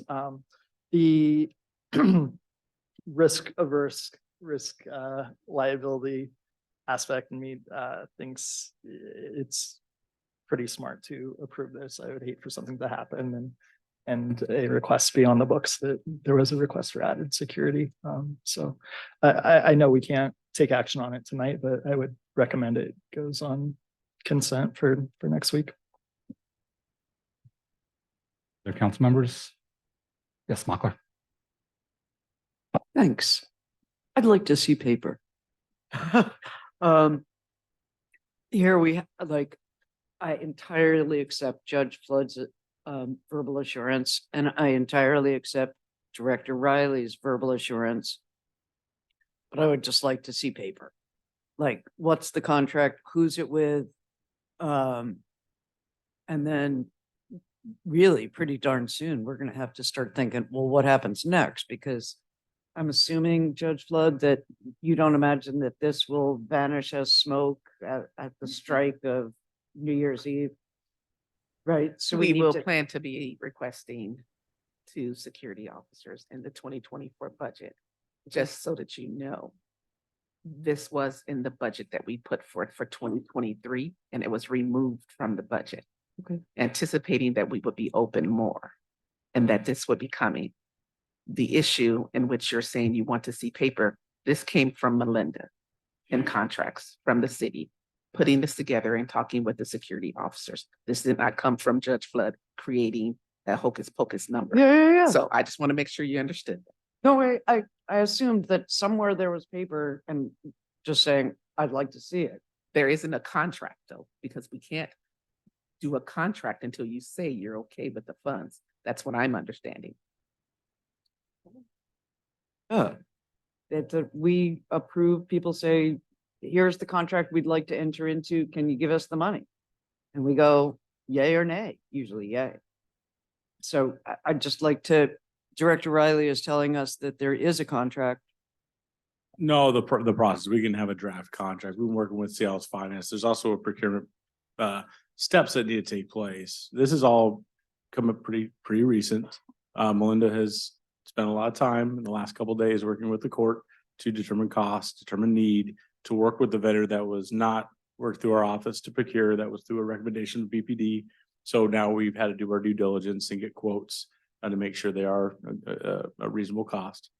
So they are ready to go to be able to execute a contract and bring to council if the council would entertain this being on the agenda. As Council President mentioned yesterday, this was added to the agenda at 5 p.m. Last night to be here today. So there's a process that it can be done, and that contract would be sitting in front of you for a vote in the public meeting. But again, there's not a whole lot of time between then and now to move forward. Would we have it by like, here I'm truly just asking, and pardon me for ignoring you, Judge Flood, but I figure this is more for Director Riley, is that correct? Okay. Would we be able to have that information by like, say, Monday morning? Yeah, if we're getting a head nod tonight, you want to move this forward. Yeah, Melinda's very close to putting something together. We Yeah. can add it to the packet. That sounds really great. And the bailiff that we approved earlier this year, that's That's a different process. that's only for the defendants. That's when we have trials. Okay, Yes. all right. Thank you. I'm totally okay with getting this Monday and putting it on general business. That's, There council member questions, comments? I have some, if not. Okay, good now. I'll just kind of agree with Councilmember Dennehy. I think I'd be okay with this going on consent. It's not a lot of money. And if we're gonna err, I'd like to err on the side of safety and speed on that. So, and someone else wants to talk in. So Judge, can you walk me through what the current situation is? What is the number of bailiff security personnel in their roles at present, at the moment? One. We have one security officer who's contracted at the front door, And who's that contract with? who's unarmed. Thank you. He is unarmed. I don't know. Is that contract with Seattle's Finest, or No, who's that contract with?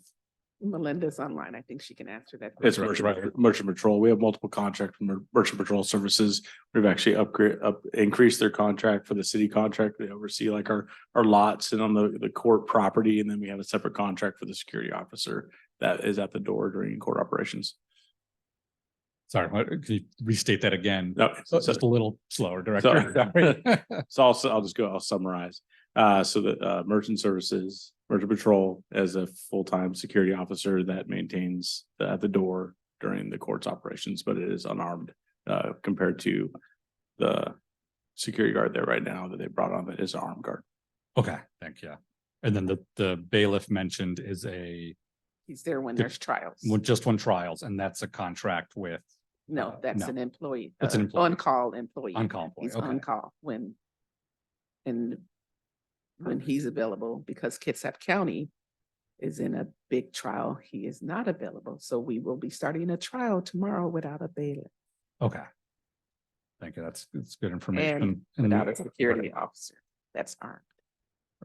And then for Seattle's Finest, so we do not currently have a contract with them through the city, or we do, or? Sales finance, we do not. We've We been kind of an on-call under the level that we had worked with them and did not require a contract. Now it's at the tipping point. It requires a contract. So that's where we're at. Okay.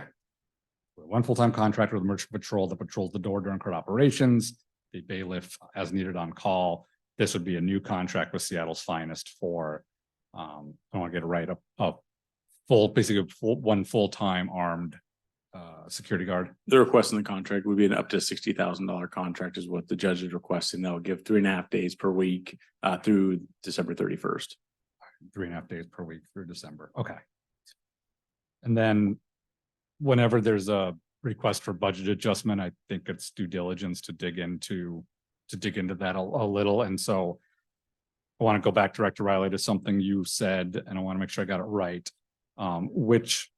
Which part of the court budget has $50,000 left with monthly expenditures of close to 30, if I wrote it down correctly? That's when the budget control supplies, services and taxes, which is with our professional service contracts, our office supplies, things like that.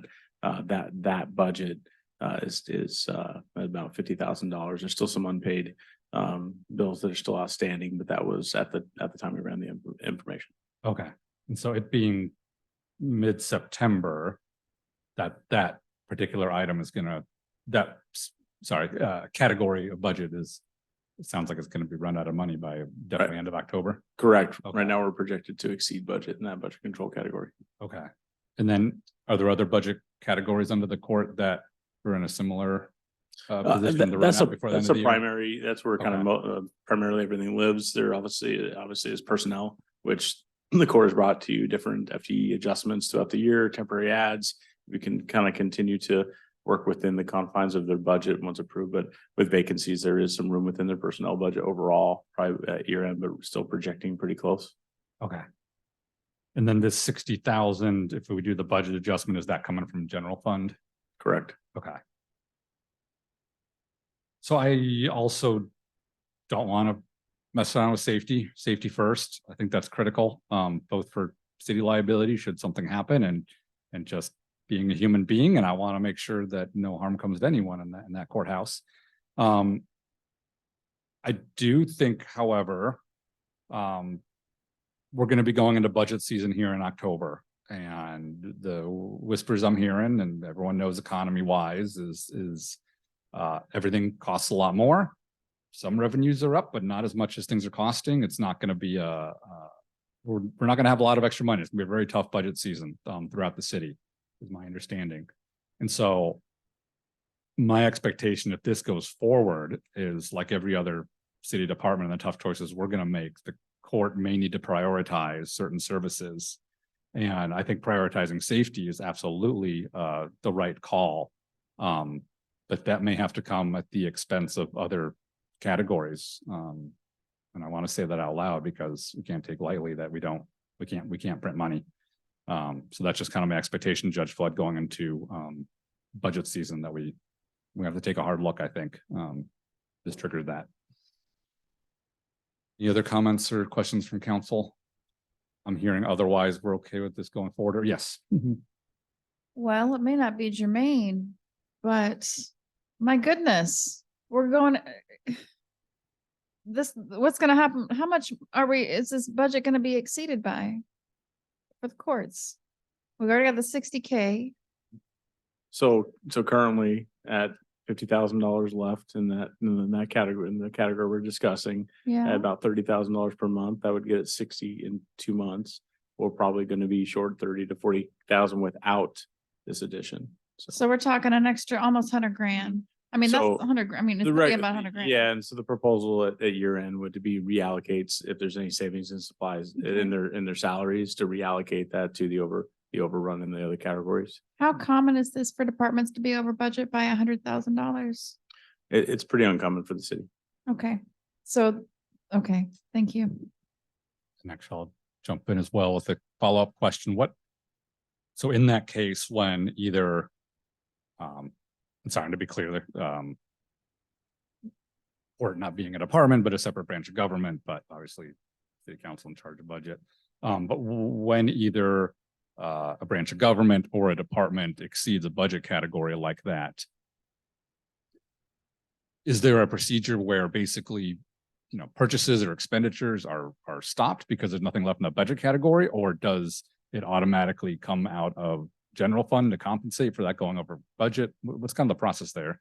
Good question. So we send out monthly reports and we track everybody's budget to budget actuals. And when we see something getting close or we see categories that are near exceeding, we have a conversation. Obviously, this is an elected department. All other departments are in the mayor's office, and we have that conversation. They are at that point, they make adjustments necessary to not exceed their authority until they come to council to discuss why they need additional authority. There are times throughout the year we come to council where there's needs and they need additional authority. This ask is, within the normal, I won't say normal. Normally it's a little more time, but that's what happens to give the additional authority. Being as close to the budget as they are, I think there's things in the program that I think have changed. There's restricted funds that does have authority we cannot use. That has to do with the therapeutic court program, that this is ineligible and within the remaining budget there. So, Yeah, thanks for that. Then, yeah, Denny. So just for clarification, we do have authority if there are some vacancies to move personnel funding into that fund. Did I hear that correctly? there's a potential. A So we're potential. tracking right now with the court. They have temporary staff that they're paying anywhere up to amount of hours per week, and that it changes, depends on the needs of the court, and they're paid a dollar amount, a set dollar amount.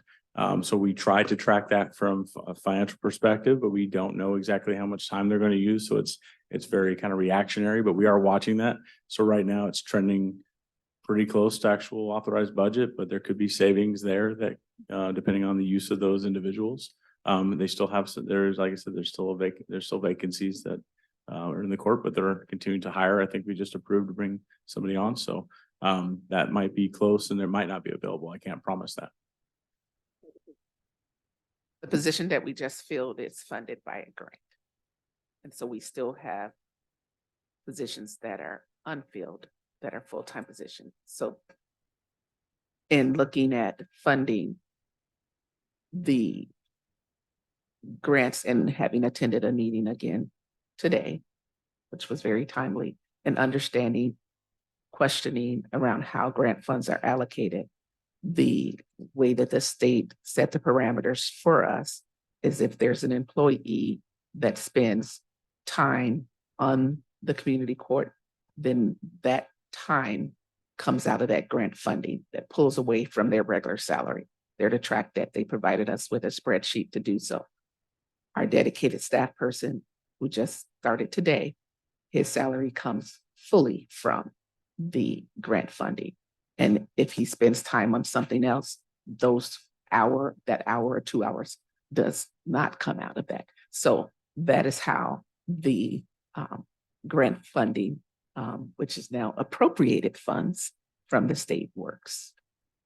So there's some of that information that has not gone to our finance department because figuring out how they want us to track that and how things are coded. Those we just got codes, I believe, June, July of this year. And all of that we should have hopefully figured out by the end of September. So court's concern in being here today is because of the escalation that has happened. If there had not been an escalation, then we would be able to follow the normal process. But I was in a meeting with you all on Tuesday. On Wednesday, 2 BPD police officers were at the court. Temporary security that we were allowed to have from Seattle's finest was also there. But for them all being there, things could have been really bad. So when you say it came at 5 o'clock, well, this all happened on Wednesday, Thursday. If I'm in court, all day. There's only so much time that I have to draft an agenda bill. And I'm thankful that Melinda assisted with this and she's been following along to try to help us prepare for the 2024 budget year. But before then, this is necessary for us to be able to have the adequate security. And Chief Wolf has provided as much support and input and advice that he can for us to be able to have Seattle's finest there.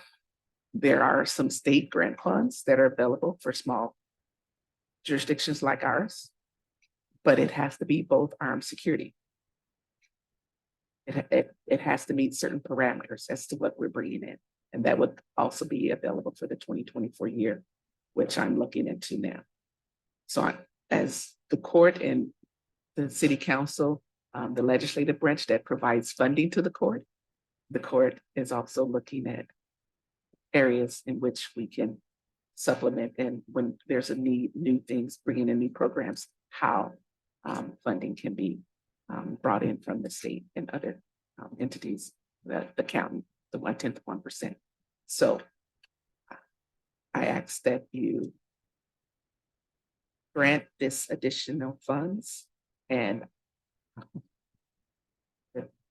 how my understanding is from Mike and his staff supporting the court is by the end, as far as moving things around that are unspent, we should not exceed any budget. Thank you, Judge Denny. Any more? Yeah, sorry. I think we're all in support of this, and I think we're gonna push this forward if I'm understanding. I think the conversation just switched a little bit, and I just wanted to follow up on the last thing that you said, just so that we're aware. Hiring processes, because I don't know where hiring processes are at with the timeline of hiring processes. You don't think that the personnel funding will be exceeded to come back to us to get back into that? I believe it's expenditures, and I forget the name of that account. Sorry. Yeah, no problem. Supply services and taxes, we'll just have to reallocate money. Got you. Yeah. So what he said, so we'll be with- able to do with what Mike is saying, reallocate. Got you. Okay. That's good to know. Thank you. I just want to follow up on two quick things. Sorry, unless Young, I think we're having some IT issues. So if Councilmember Younger has questions and can speak up, just speak, but I think he's probably disconnected. On that note about the budgeting codes, Director Riley, can you speak to that in terms of the comment about not getting codes to report expenditures from the courts to finance? What I just heard from the court is we've received additional grant funding and now appropriation from the state that has additional budget revenue codes. I'm unaware of that. I think we're talking about, it sounded like it was the community court therapeutic program, which was brought to council last year for reconfirmation of the program. I'm guessing that's the funding that's available to support this staff member. We also had the 1/10 of 1% for the county to support the staff member, but it sounds like we have additional funding that I was not aware that we were receiving because the council did not sign off on supporting continuing funding from that grant, which was an appropriation. That's what I think I heard, I believe, but Getting to be a bit of a. So Yeah. to Can you add on clarify to what what you he's were, saying yeah, is saying with the we with the coding? received Mhm. a therapeutic court grant from the state last year, which we came to the city council. In January, as a part of the legislative committee for the District and Municipal Courts Association, we went to Olympia and asked the governor and our legislators to put this into the governor's funding. This was done. So it's a part of appropriations. So when I came to you and asked for your support in the letter, and I said it's changed, it's no longer a grant, even though online it said it was a grant. It's appropriations. So that funding that this court received continues. As of, Okay, it that's ended new. June 30th, and Go ahead. there's no So gap, let and me- it started again July 1st. Judge Flood, let me get this straight. So on 6/14, when we denied, support of this therapeutic court rubber stamping, you went ahead and got appropriations anyway on June 30th? On June 14th, the application had already been submitted. What I asked you for was a letter of support. You denied that. Right. But I also explained to you that it wasn't necessary. Okay. We'll set that aside as a separate item that I'm guessing we'll discuss in budget season and what that looks like. The only other question I heard, and I wanted to ask Chief Wolf part of this too. So I want to make this straight. We do not have a contract with Seattle's Finest, but there is some mechanism to call them in. Is that through BPD? Or what's? No, so the judge and I have been talking for some time now, and we're doing what we can to support the court, but I don't have officers to have down there for security. And we talked about even doing BPD officers on overtime, providing court security. And we don't have that capacity at this time. So I recommended to look at Seattle's Finest, and there's another, I forget what one it was, public safety, something from State Patrol, and reach out to those. And this, I think Seattle's Finest was the most receptive and provided what they were looking for and needed. Okay, I thought I had heard it stated from the judge that at some point Seattle's Finest was at the court supporting recently. Is that not true? Did I mishear that? Yeah, they hired some security from Oh, okay. Seattle's All right. Finest recently. Gotcha. Okay, so but that's not through an existing contract. That was just able to hire them on a small level. I just want to understand. Correct. So the court had authority without going to contract to spend money directly. So they actually contact them directly outside of the contracting process. The original ask, I think, was $2,600. And then they brought them on an additional week for about $2,400. And once we triggered, hit about $5,000 is where Melinda was watching closely, working with the judge. And now we're tipping the point to have to actually procure the contract, have a contract executed, and actually do kind of an RFQ analysis. Doesn't be a little bitter, but they do have it in. So that at that point, we were made aware of the situation and worked with the judge, try to find existing funds within the budget, which we were unable to do. Ask the judge to identify line items where they could cut. And that's why we're here tonight, because there is not funding available and they're trending closely to being out of budget by year end. So, Okay, and that money for that small amount towards Seattle's Finest, that was coming from supply services and taxes? that is where it's coding to pay for it. There's no budget there as we It's now, discussed. right, okay. Even that dollar amount there was not funding for. And it just adds to the request for the budget amendment for year end, Okay. most likely. Thank you. That's clear now. And Chief Wolf, would you say the court is experiencing a high level of incidents compared to other city buildings? Yeah, I mean, they're right in Lunch. the middle of, if you look at the crime map for Bremerton, the big red dot is sitting right over that entire area. Correct. No, figured, but due diligence. All right. Any other additional questions, comments, council else? So yeah, Chamberlain, go ahead. I'm hung up on this. So if there's extra money, then she's not going to be over budget. So what, can you tell me about therapeutic court funding? There's not additional funding. There's not extra money. I'm Okay. not sure I understand the clear question. Oh, okay. I apologize. My understanding was well, okay, Judge Flood, did I misunderstand that you said the therapeutic court funding continues? Oh, you're correct. Yes. Those funds are not eligible for this service. So Okay. that was talking about the staff member they're bringing on. We kind of went to the person that we just brought on. I think it's the part-time therapeutic court person. Okay, because those funds are specifically Those designated for that restricted FTE. for community court. There is, in the last round, there was some court security improvement provisions within that grant. That's been exhausted. So this is Okay. money that we're not aware of, as we spoke of, as said earlier. Okay, So all right, thank you. All right. So I'm hearing the request for paper, i.e. the actual contract, all the proper documentation. So a request for that to come next week. And so is council okay with this going on study session for Wednesday? And then do we want it on general or consent? City council. What did I say? Thank you. City council general business meeting next week. Thank you. Okay. All right. So this will be on general business for next week. And so I got to close with the comment of, though, with budget season coming up. Sounds like there's a lot of questions to be answered regarding the court's budget. So I don't want to have any surprises, Judge Flood, but there may be some tough questions and really digging into the proposal. So All right, thank you so much for being here, Judge Flood and Chief Wolf. With that, this item will be on general business for next week. I'm sure not going to do item A7 with this. So let's go back to item A6. Oh, okay. And Councilmember Younger had to exit the meeting at 8:28. I know he's on a work trip, so glad he was able to attend for the portion he was able to do. All right, back to item A6. Councilmember Anna Mockler is here to present a proposal to update BMC section 20.02.040 subsection A entitled quote, project permitting processing procedures, type 1 project permits.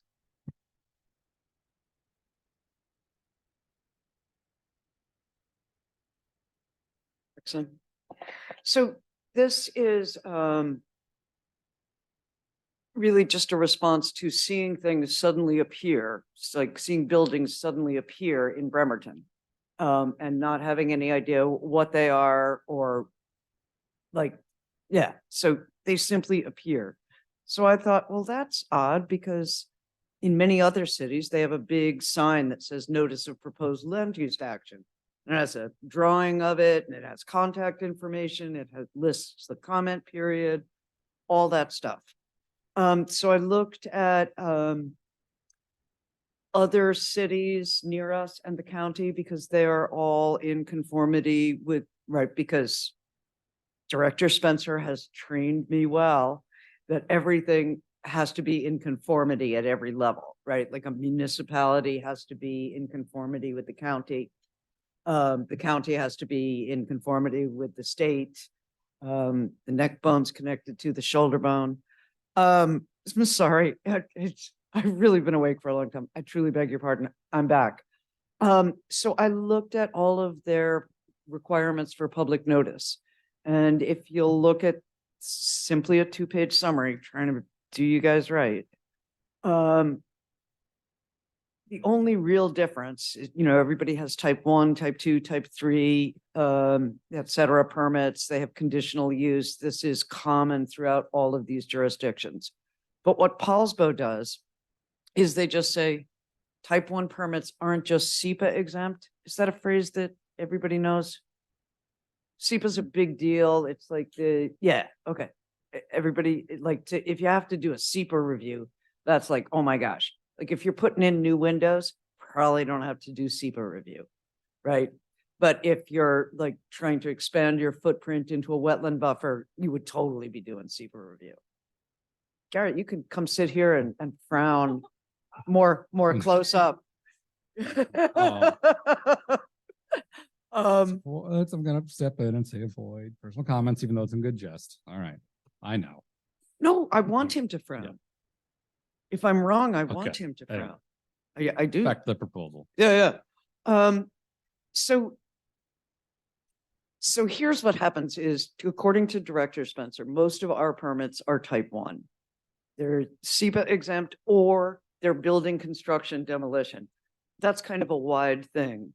I really like Paulsbo's refinement on that, which is that type 1 permits are of limited or no public interest, right? If you're putting in new windows, limited or no public interest. If you're expanding your garage by 2 foot, limited, probably limited or no public interest. So I would just like the council to consider, as part of our council 2023 goals and priorities, was to increase community engagement. The typical way that DCD notifies people is if it's a large enough project, they'll mail to 300 foot away. But if it's not that large, then here's what you have to do. You have to join the DCD's notify me email list, or you have to regularly scroll their website, or you have to read the legal notices in the Kitsap Sun, or, you know, live less than 300 feet from the site. So, and I'm still trying to chase this other part down where I was told by a DCD staffer that if I wanted to know more about a permit, I had to make a public records request. That seems like a lot of burden to put on the people who live here and who would like to have a chance to comment. It doesn't, I mean, certainly Mr. Jackson will inform me of how wrong I am, and that's fine by me. But it doesn't seem like the only person on whom it places any burden is the person who's contemplating a project that is of some public interest. And that means they have to post a placard. It's not, right? And that way the passersby can do it. Did anybody have any questions about the summary that I provided? Just for clarity, the rest of council, is this something you're looking to get feedback to be a continued discussion, an agenda bill? I'd like What's to know the if, action asked of council? thank you. Yeah, no, this is information only, but I would like to know if council thinks this is something worth pursuing. If, of course, it turns out that by requiring these placards, we bring all development to a grinding halt or, significantly slow it, then I'm sure we would think differently. But all other things being equal, I think that this would fulfill our duty and responsibility to the people we represent so that they know what was going on around them. Did that answer your question? I think so. So looking for feedback from council if they want. Yeah, like what's the Discuss this further. phrase Okay. that you, head nods? Or thumbs up, or Yeah. Okay. winks? Let's go to our usual comments, questions. Yeah. So go ahead, Denny, then Fry. Oh, I saw. No. All right, Fry then Denny. Nothing on. Thank you. It's interesting because I recently approached Director Nucky at our district meeting and asked him about signs, if we could put signs up on projects like, over by the YMCA, and you see all the earth movers there and you wonder what's going on with that. And I just took a picture of the apartment, 24 new apartments going in on Wheaton Way. I didn't really know about that, but took a picture of it. Garrett, of course, was very responsive when I asked. But if a sign, the city of Bremerton is bringing you 24 new apartments, I just think as well as encouraging input, I don't know if we want that at that point, right? When things are already happening. But I do think it's a nice way of letting people know what's going on, and we're proud of it, right? We're proud of it. It gets kind of community excited about earth movers. I don't know. That's all I have. And it's, it's late, but I understand. Yeah. Denny? Thanks. This is gonna sound really ignorant of me, Councilmember Mockler. I'm so sorry, but it's late and I honestly spent most of my brain power on, the big issue tonight. So you're just wanting more signage when there's projects of public interest so that people are on notice. Is that kind of what it boils down to? When people apply for a permit, if it's, as I say, like really minor, like I'm putting in a new mailbox. Sure. You wouldn't even need one for that. But if it's a minor project, so be it. That would be limited to no public interest. But if it's, building 24 apartments, that would be of some public interest. And I think that answer your question. Yeah, totally. The Thank you. only reason I took such a deep dive, Councillor Dennehy, is insomnia. It's totally fine. It's not a critique on you. I was reading while you were talking. I just want to make sure I was understanding. Okay. I'm ready to give a head nod. That sounds reasonable to me. I was just going to ask Garrett, did you want to weigh in on?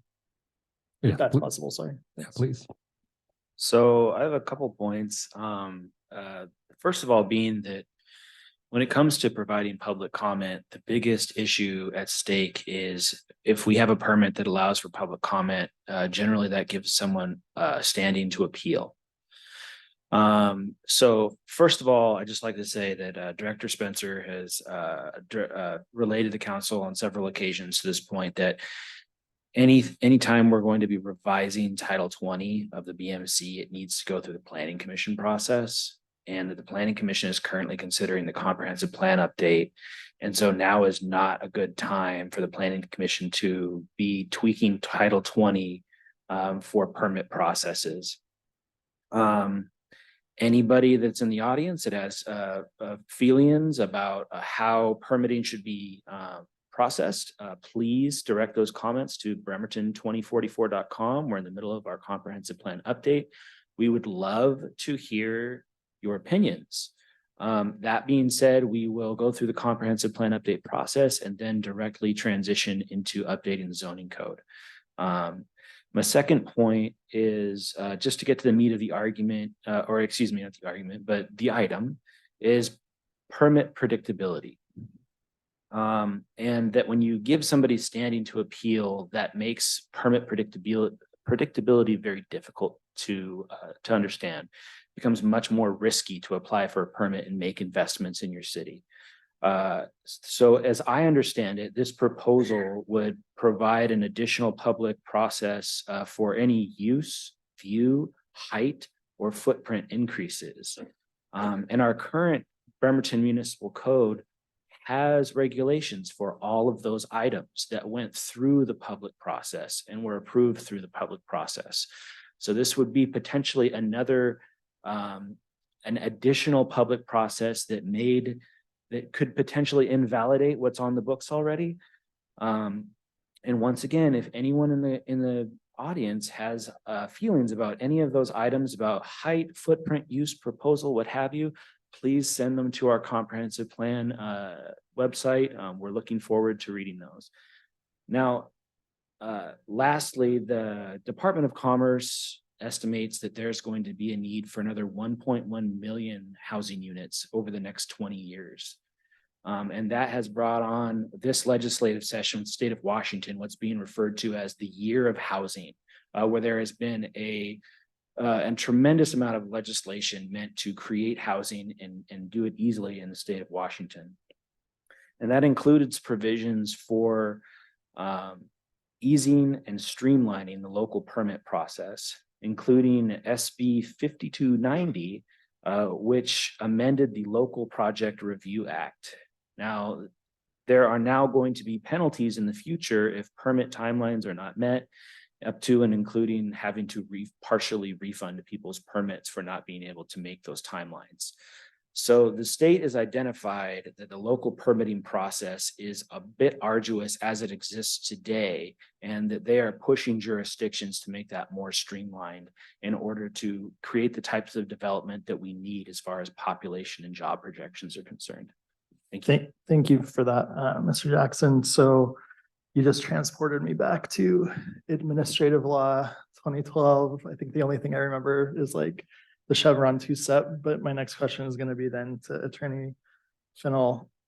This is basically creating a notice that requires a notice and comment period and then creates standing in the courts based on what Garrett has relayed to us. Well, right. So the way that our, it would require more working through what the appeal process was, because normally that we would give anyone who had commented would have the right to appeal, which means any of the permits could be held up in an appeal to the hearing examiner that then can be subsequently appealed to the Superior Court. Yeah. Okay. Yeah, under lupus. So it does open that up. And so keep in mind that type 1 permits are generally the kind that are ministerial in action and like what a word, it's ones that the city should be granting because it's the law. Gotcha. Not that a comment's going to be I guess they're the type that there's not really a lot of discretion is how I've generally thought of them in my head. And so I don't know. Yeah. Garrett would know more about that, but I'm just saying it does open up whether or not the person making a Slows comment. down development and opens up for liability. So unfortunately, I'm going to take away my head nod. I'm so sorry, Councilor Mockler. Unintended consequences. I understand why everybody hates attorneys, but they're looking out for the best. Especially, I think the argument that won me over is the policy argument that the state is making, that they're wanting the city to streamline all jurisdictions to streamline permitting and not create that extra liability. So I'm going to take it away. Sorry. Any other comments or questions from council members to our presenter? Yeah, it's good now. Okay, all right. I'll just be really brief. I can you guys intuited that I had a desire to speak. So currently, we have a place for public comment. Currently, we have a process for public comment and the whole appeal period. It's just buried and mysterious. So here, what we're saying is that by keeping it secret, as it were, comparatively secret, because Mr. Jackson is entirely correct. He is so forthcoming. He answers all the calls. It's just, you gotta know that he's the guy to call. You have to know that a permit application has come in. You have to know that a public comment is there. So that whole process is there. All we would be doing with the sign would be throwing a little sunshine on it. Like, here's the deal.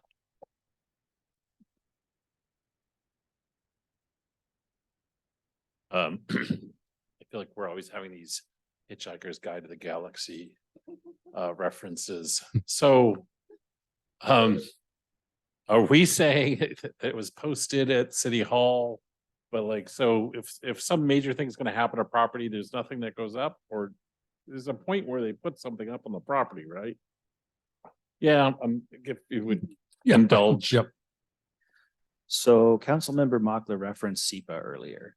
There are variable levels of SEPA, so it stands for State Environmental Policy Act, and that if you hit certain development thresholds, then that triggers SEPA review, and anything that's reviewed under SEPA would get posted. Now, the council has seen in the past to raise that SEPA review to remove, to further define what is a big project and what isn't. So once again, that went through the public process where council decided what is a permit that they want to include the public on and what is not. So we have our current SEPA exemption levels that if you have a building that's under 30,000 square feet or less, then you are exempt from SEPA. So like the new Wendy's on Adele, that didn't require public notice because it's a building that was not seen as needing it. Right. So, so basically, I'll just use a simple example. If it's a residential neighborhood and there's an empty lot, somebody can build a house with all of our current standards. They don't need to post anything there. Okay, to be honest, I'm fine with that. Although all my life, when I've come across a construction area or a commercial remodel, I always say, and I get people you could call right now and ask if I say this, why don't they put up a sign? But that's different because that's the marketing side of it. That's a great thing to encourage, but that's different than kind of giving notice to that. And if it doesn't trigger things that require a notice, then I can see where it does streamline it. Not a huge bit, but aside from all of this, so right now I'd say you guys have enough on your plate, but I would almost just say take this back and kick it around and see if there's a place that you can meet us part way or something. The intent of what's been discussed here, whether it's kind of the be a good neighbor and give people a heads up, or and then maybe you guys come back to us and we can continue the conversation after the comprehensive plan possibly. Or does it need to be in the comprehensive plan? Okay, that's all. Just very briefly, we are listening, and when the council makes suggestions, we definitely log that away for when we will tackle these items in the future. It's not that we're not interested, it's just that we have a full slate on the planning commission's plate, but we do appreciate the ideas and the feedback and look forward to addressing them. Yeah, I've got any other questions, council? Yeah, and so I want to say I really appreciate the extra noticing, the public intent, the deep dive. But seeing this come up and realizing it's chapter 20, I know we've been here before where any proposal to amend it, as you said, requires planning commission review, and council cannot direct the administration how to run planning commission and dive into your work plan there, from my understanding. So that's under the mayor's administration, but unless, and so with that, it's yeah, I would echo great thoughts, great feedback. My God, Councilmember Mockler, I really appreciate how you can deep dive in each one of these and we get to learn about it. No, I mean, seriously, it's, yeah, no, just going back to, was that an unintentional pun? Oh, no, it's like, who knows? Anyway, but yeah, but I can't give a thumbs up for council to take action to amend this when it would have to go through planning commission and staff, and they don't have the bandwidth right now. So I want to make that clear. But yeah, if you have a, but I'll ask the question to you. Yeah, just You think really that's quick, incorrect? if every 10 years DCD can't amend any non-emergency Title 20, perhaps we could find some workaround for that in the future, because 2 years out of every 10, is that correct, Mr. Jackson, that you're working on the comp plan? Yeah, like, let's, let's not sleep. That's easy. And think about that a bit. Yeah, I don't disagree. I've had some constituents with what I thought were fairly easy code updates, even outside Title 20. And I know staff is slammed and it's tough to get in. I appreciate that too. But I also know I'm sure DCD would love a lot more staff and more bandwidth and be able to do everything everywhere all at once. But okay, so I'm not seeing enough head nods for this to proceed, but point well taken and a lot of great information learned. All right. Thank you, Councilmember Mockler, for the presentation. Thank you, Mr. Jackson, for staying so late to provide all the extra information. I am sorry you were the last. Council, I ain't doing rules and procedures yet again because it is late. Maybe one of these days we'll have I'm tabling it. I'm tabling rules and procedures. It is, I don't have the brain power to go through that. Okay, maybe our next study session will be shorter. Yeah, I'm not putting it at the front of the agenda. All right, let's knock out general council business. All right, item B1, I'm going to invite Audit Committee Chair Anna Mockler to provide a summary of the Audit Committee on August 28th. So the auditor has basically completed the preliminary draft list of all city-owned properties that was sent to Attorney Finnell. We applauded her a whole heck of a lot. It's still being reviewed by legal, et cetera. And we urged her to move on to the next item, which is land. Yeah, and then, sorry, thank you. Yeah, so sorry about the room conversation. We urged her to move on to landlord license compliance. This is a database that DCD has been asking for a while, and it's a way to ensure that the rentals in Bremerton are habitable and that we have a list of them. So if, for example, we want to say, hey, this cool new program is available, we have a mailing list that we can send out to all the landlords.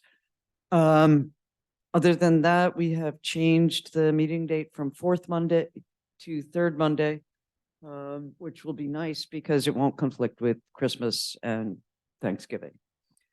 And other than that, we were not devastated, but we were sad about the absence of Councillor Dennehy at the meeting.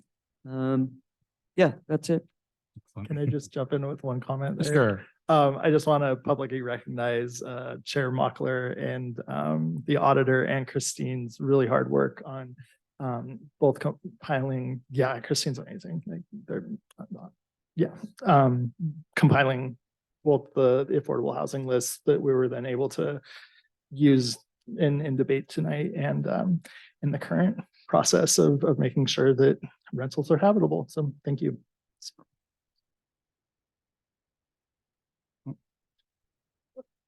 Sounds like good news all around. Yeah, can't wait to read that report when it comes out all written. Excellent. And still looking for a CPA member seat. Is that right? I just want to, yeah.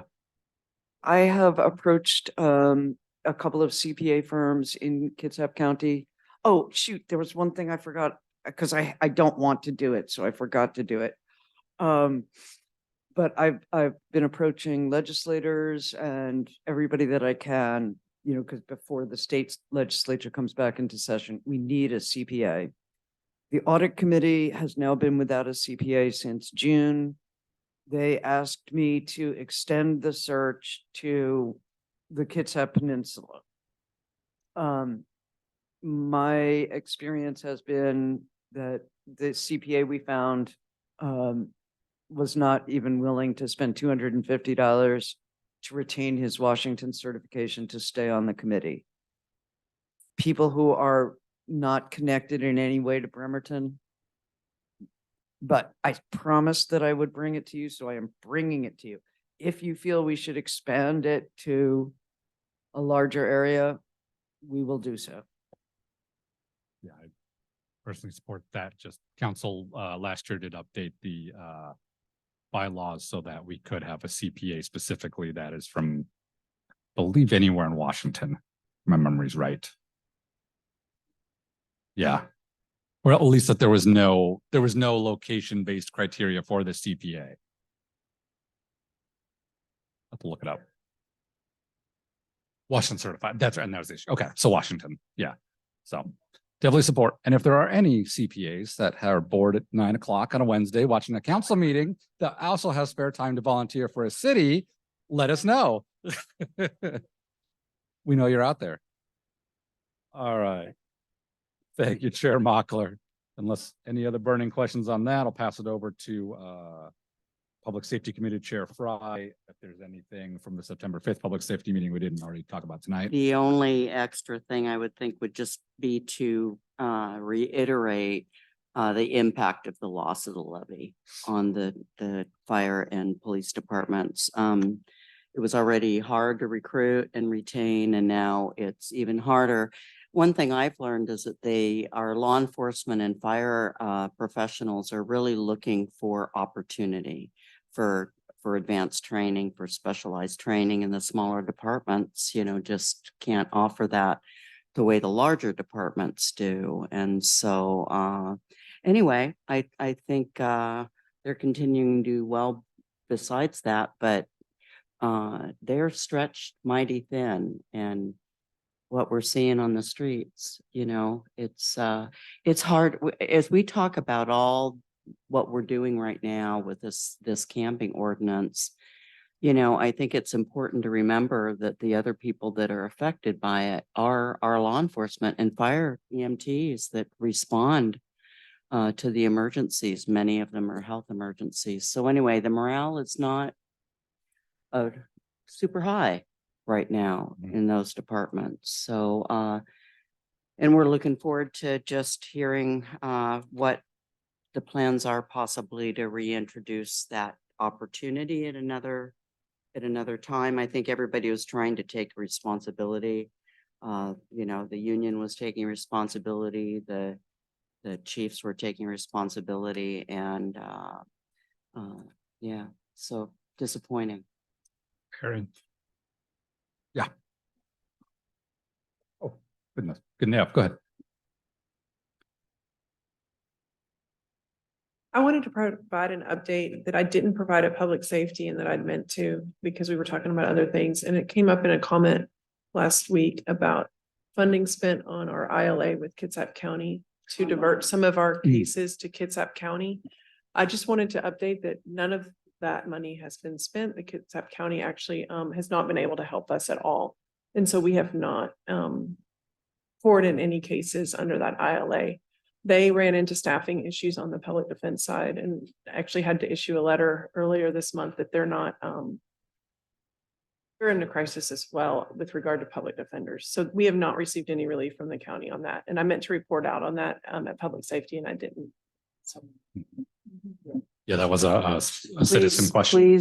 Please, let's make sure we cover that at the next public safety meeting, because I think that really needs to be known out there. I just wanted to comment on the ballot initiative. I've talked to so many people because if they complain about anything, I'm like, well, and it's an overwhelming number of people said, I meant to vote. Oh. I mean, it's, Slap them? no, because I get in enough trouble as it is. But I just, it was a weird thing, one thing on the ballot, it just, I don't know, I mean, it's so.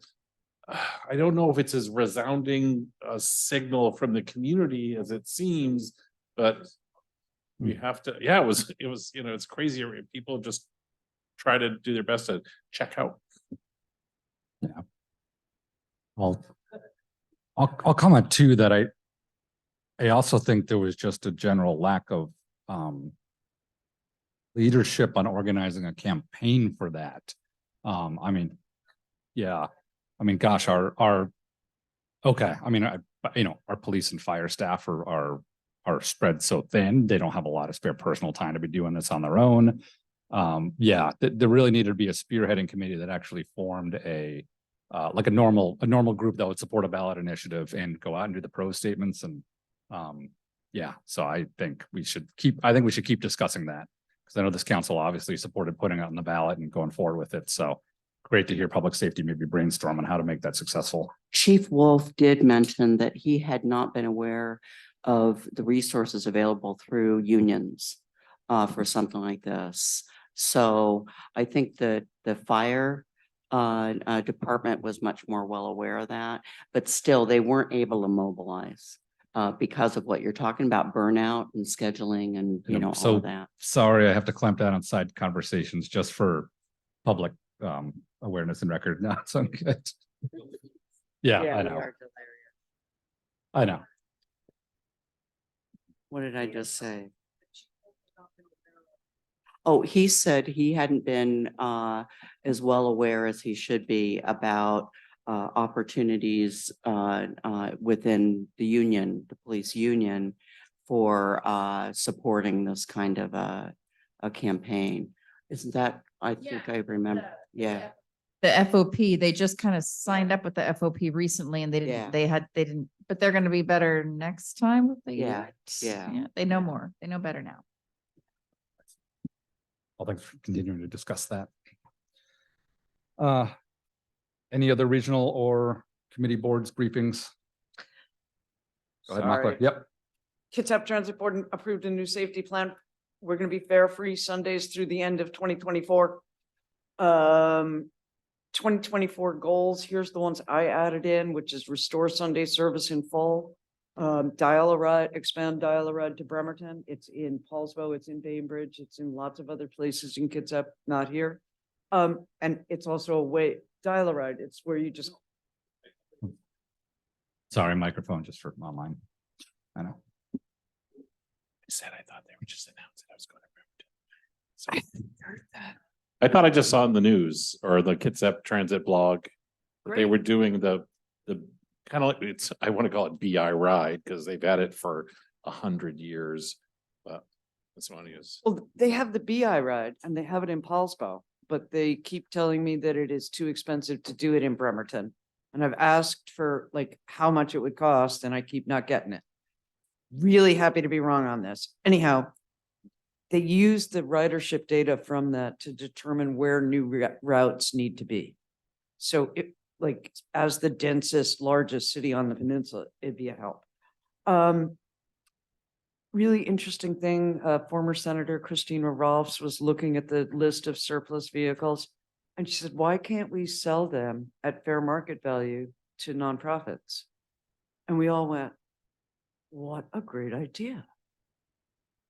So I'm passing that on to you guys. And 94% of the 2,300 passengers who rode the Silverdale Bremerton ferry were like, make it permanent. That's it. Ooh. Unless you want to hear details of the new safety plan. I'll read up on it. I have one quick one, which was the Eric Morley, who's been leading the Bremerton Ferry Coalition, hosted a meeting. It was not open to the public, but it was a really well attended meeting. I went for council, mayor was there. a bunch of other elected officials like Senator Randall, folks from Washington State Ferries, Kitsap Transit, John Clausen, I mean, and a lot of other community members, and it was a really good brainstorming activity. So I'll mention my council report next week, but I wanted to just say out loud a big kudos to Eric Morley for getting that group of people together to brainstorm solutions, and he did a really and several other people were instrumental in making that happen. And I'm not going to try and remember all the other names, but yeah, brainstorming what to happen the next year, 2 years, 10 years out. So that was a great meeting. Dial-A-Ride Oh, is Sorry, different from back to Sunday. the transit. Yeah. Yeah, sorry. The Sunday bus service is starting in Bremerton. It's gonna run from the ferry up Wheaton, up Warren. Sorry, I really am tired now. It's gonna run up to Riddell and possibly past Riddell to Silverdale, and it will be free. The mayor is planning to ride it on the first day, so are many luminaries. So it might be something you guys want to do.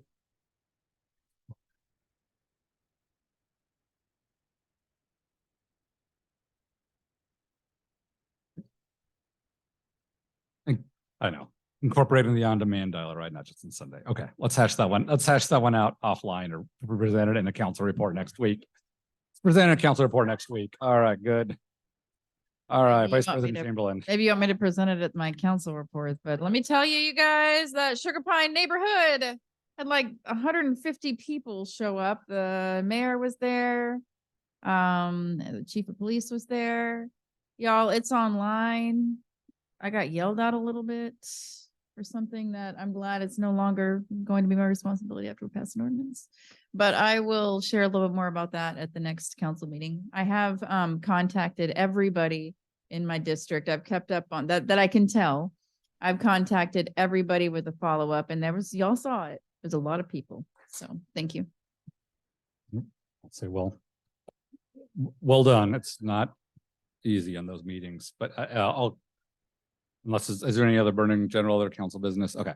No, but I will close with just a thanks to each and every one of you. And when Councilmember Younger views the recording for, again, oh, sorry, you have a general council business? Okay. Oh, microphone. Yeah, thank Can you. we please put it on the agenda to figure out a way to actually enforce the agenda policy? Because things flying in here within, less than 24 hours and sometimes after the meeting has begun, we can't do our job. If it's not an emergency, I'd really like to figure out some way.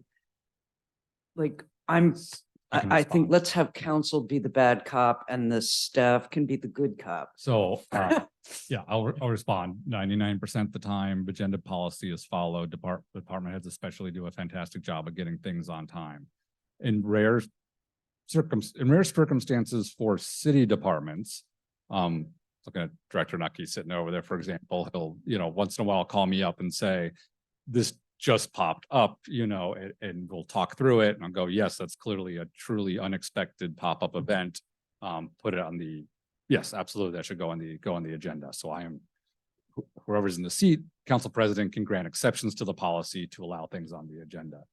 In this case, with Judge Flood's request, it was only due to the security concerns that I did not want to say, so sorry, too bad, wait 2 more weeks to the next study session because it sounded urgent. And I do not like doing that. I do not like granting exceptions last minute, knowing the chaos it causes. So I really do appreciate the comments on that, but the agenda policy is being followed, but I do exercise the rare exception to let something on outside that procedure. It is rare compared to the number of items that come through. Boom. What was I saying? Thank you. Oh, thank you. Yeah, I'm like, what? No, thanks to each and every one of you for tackling a really difficult issue. I just want to say again, I'm going to keep saying it. I'm proud of all of us. I'm proud of this council. We did not shy away for what is probably one of the most pressing issues of our time and trying to find a solution. And I will not apologize for spending time, effort, discussion. Even if some folks got scared, even if some folks, It drove out community engagement. We've heard from so many and know this is not passed yet or anything, but I just want to say I'm really proud. That's all. I think we're all doing our jobs, and that's really important. And we're all showing true leadership for the city. So I will close on that and say that the next council meeting is on Wednesday, September 20th, beginning at 5:30 p.m. in the meeting chambers, with, as always, a remote option available by Zoom. Meeting is adjourned. Thank you all.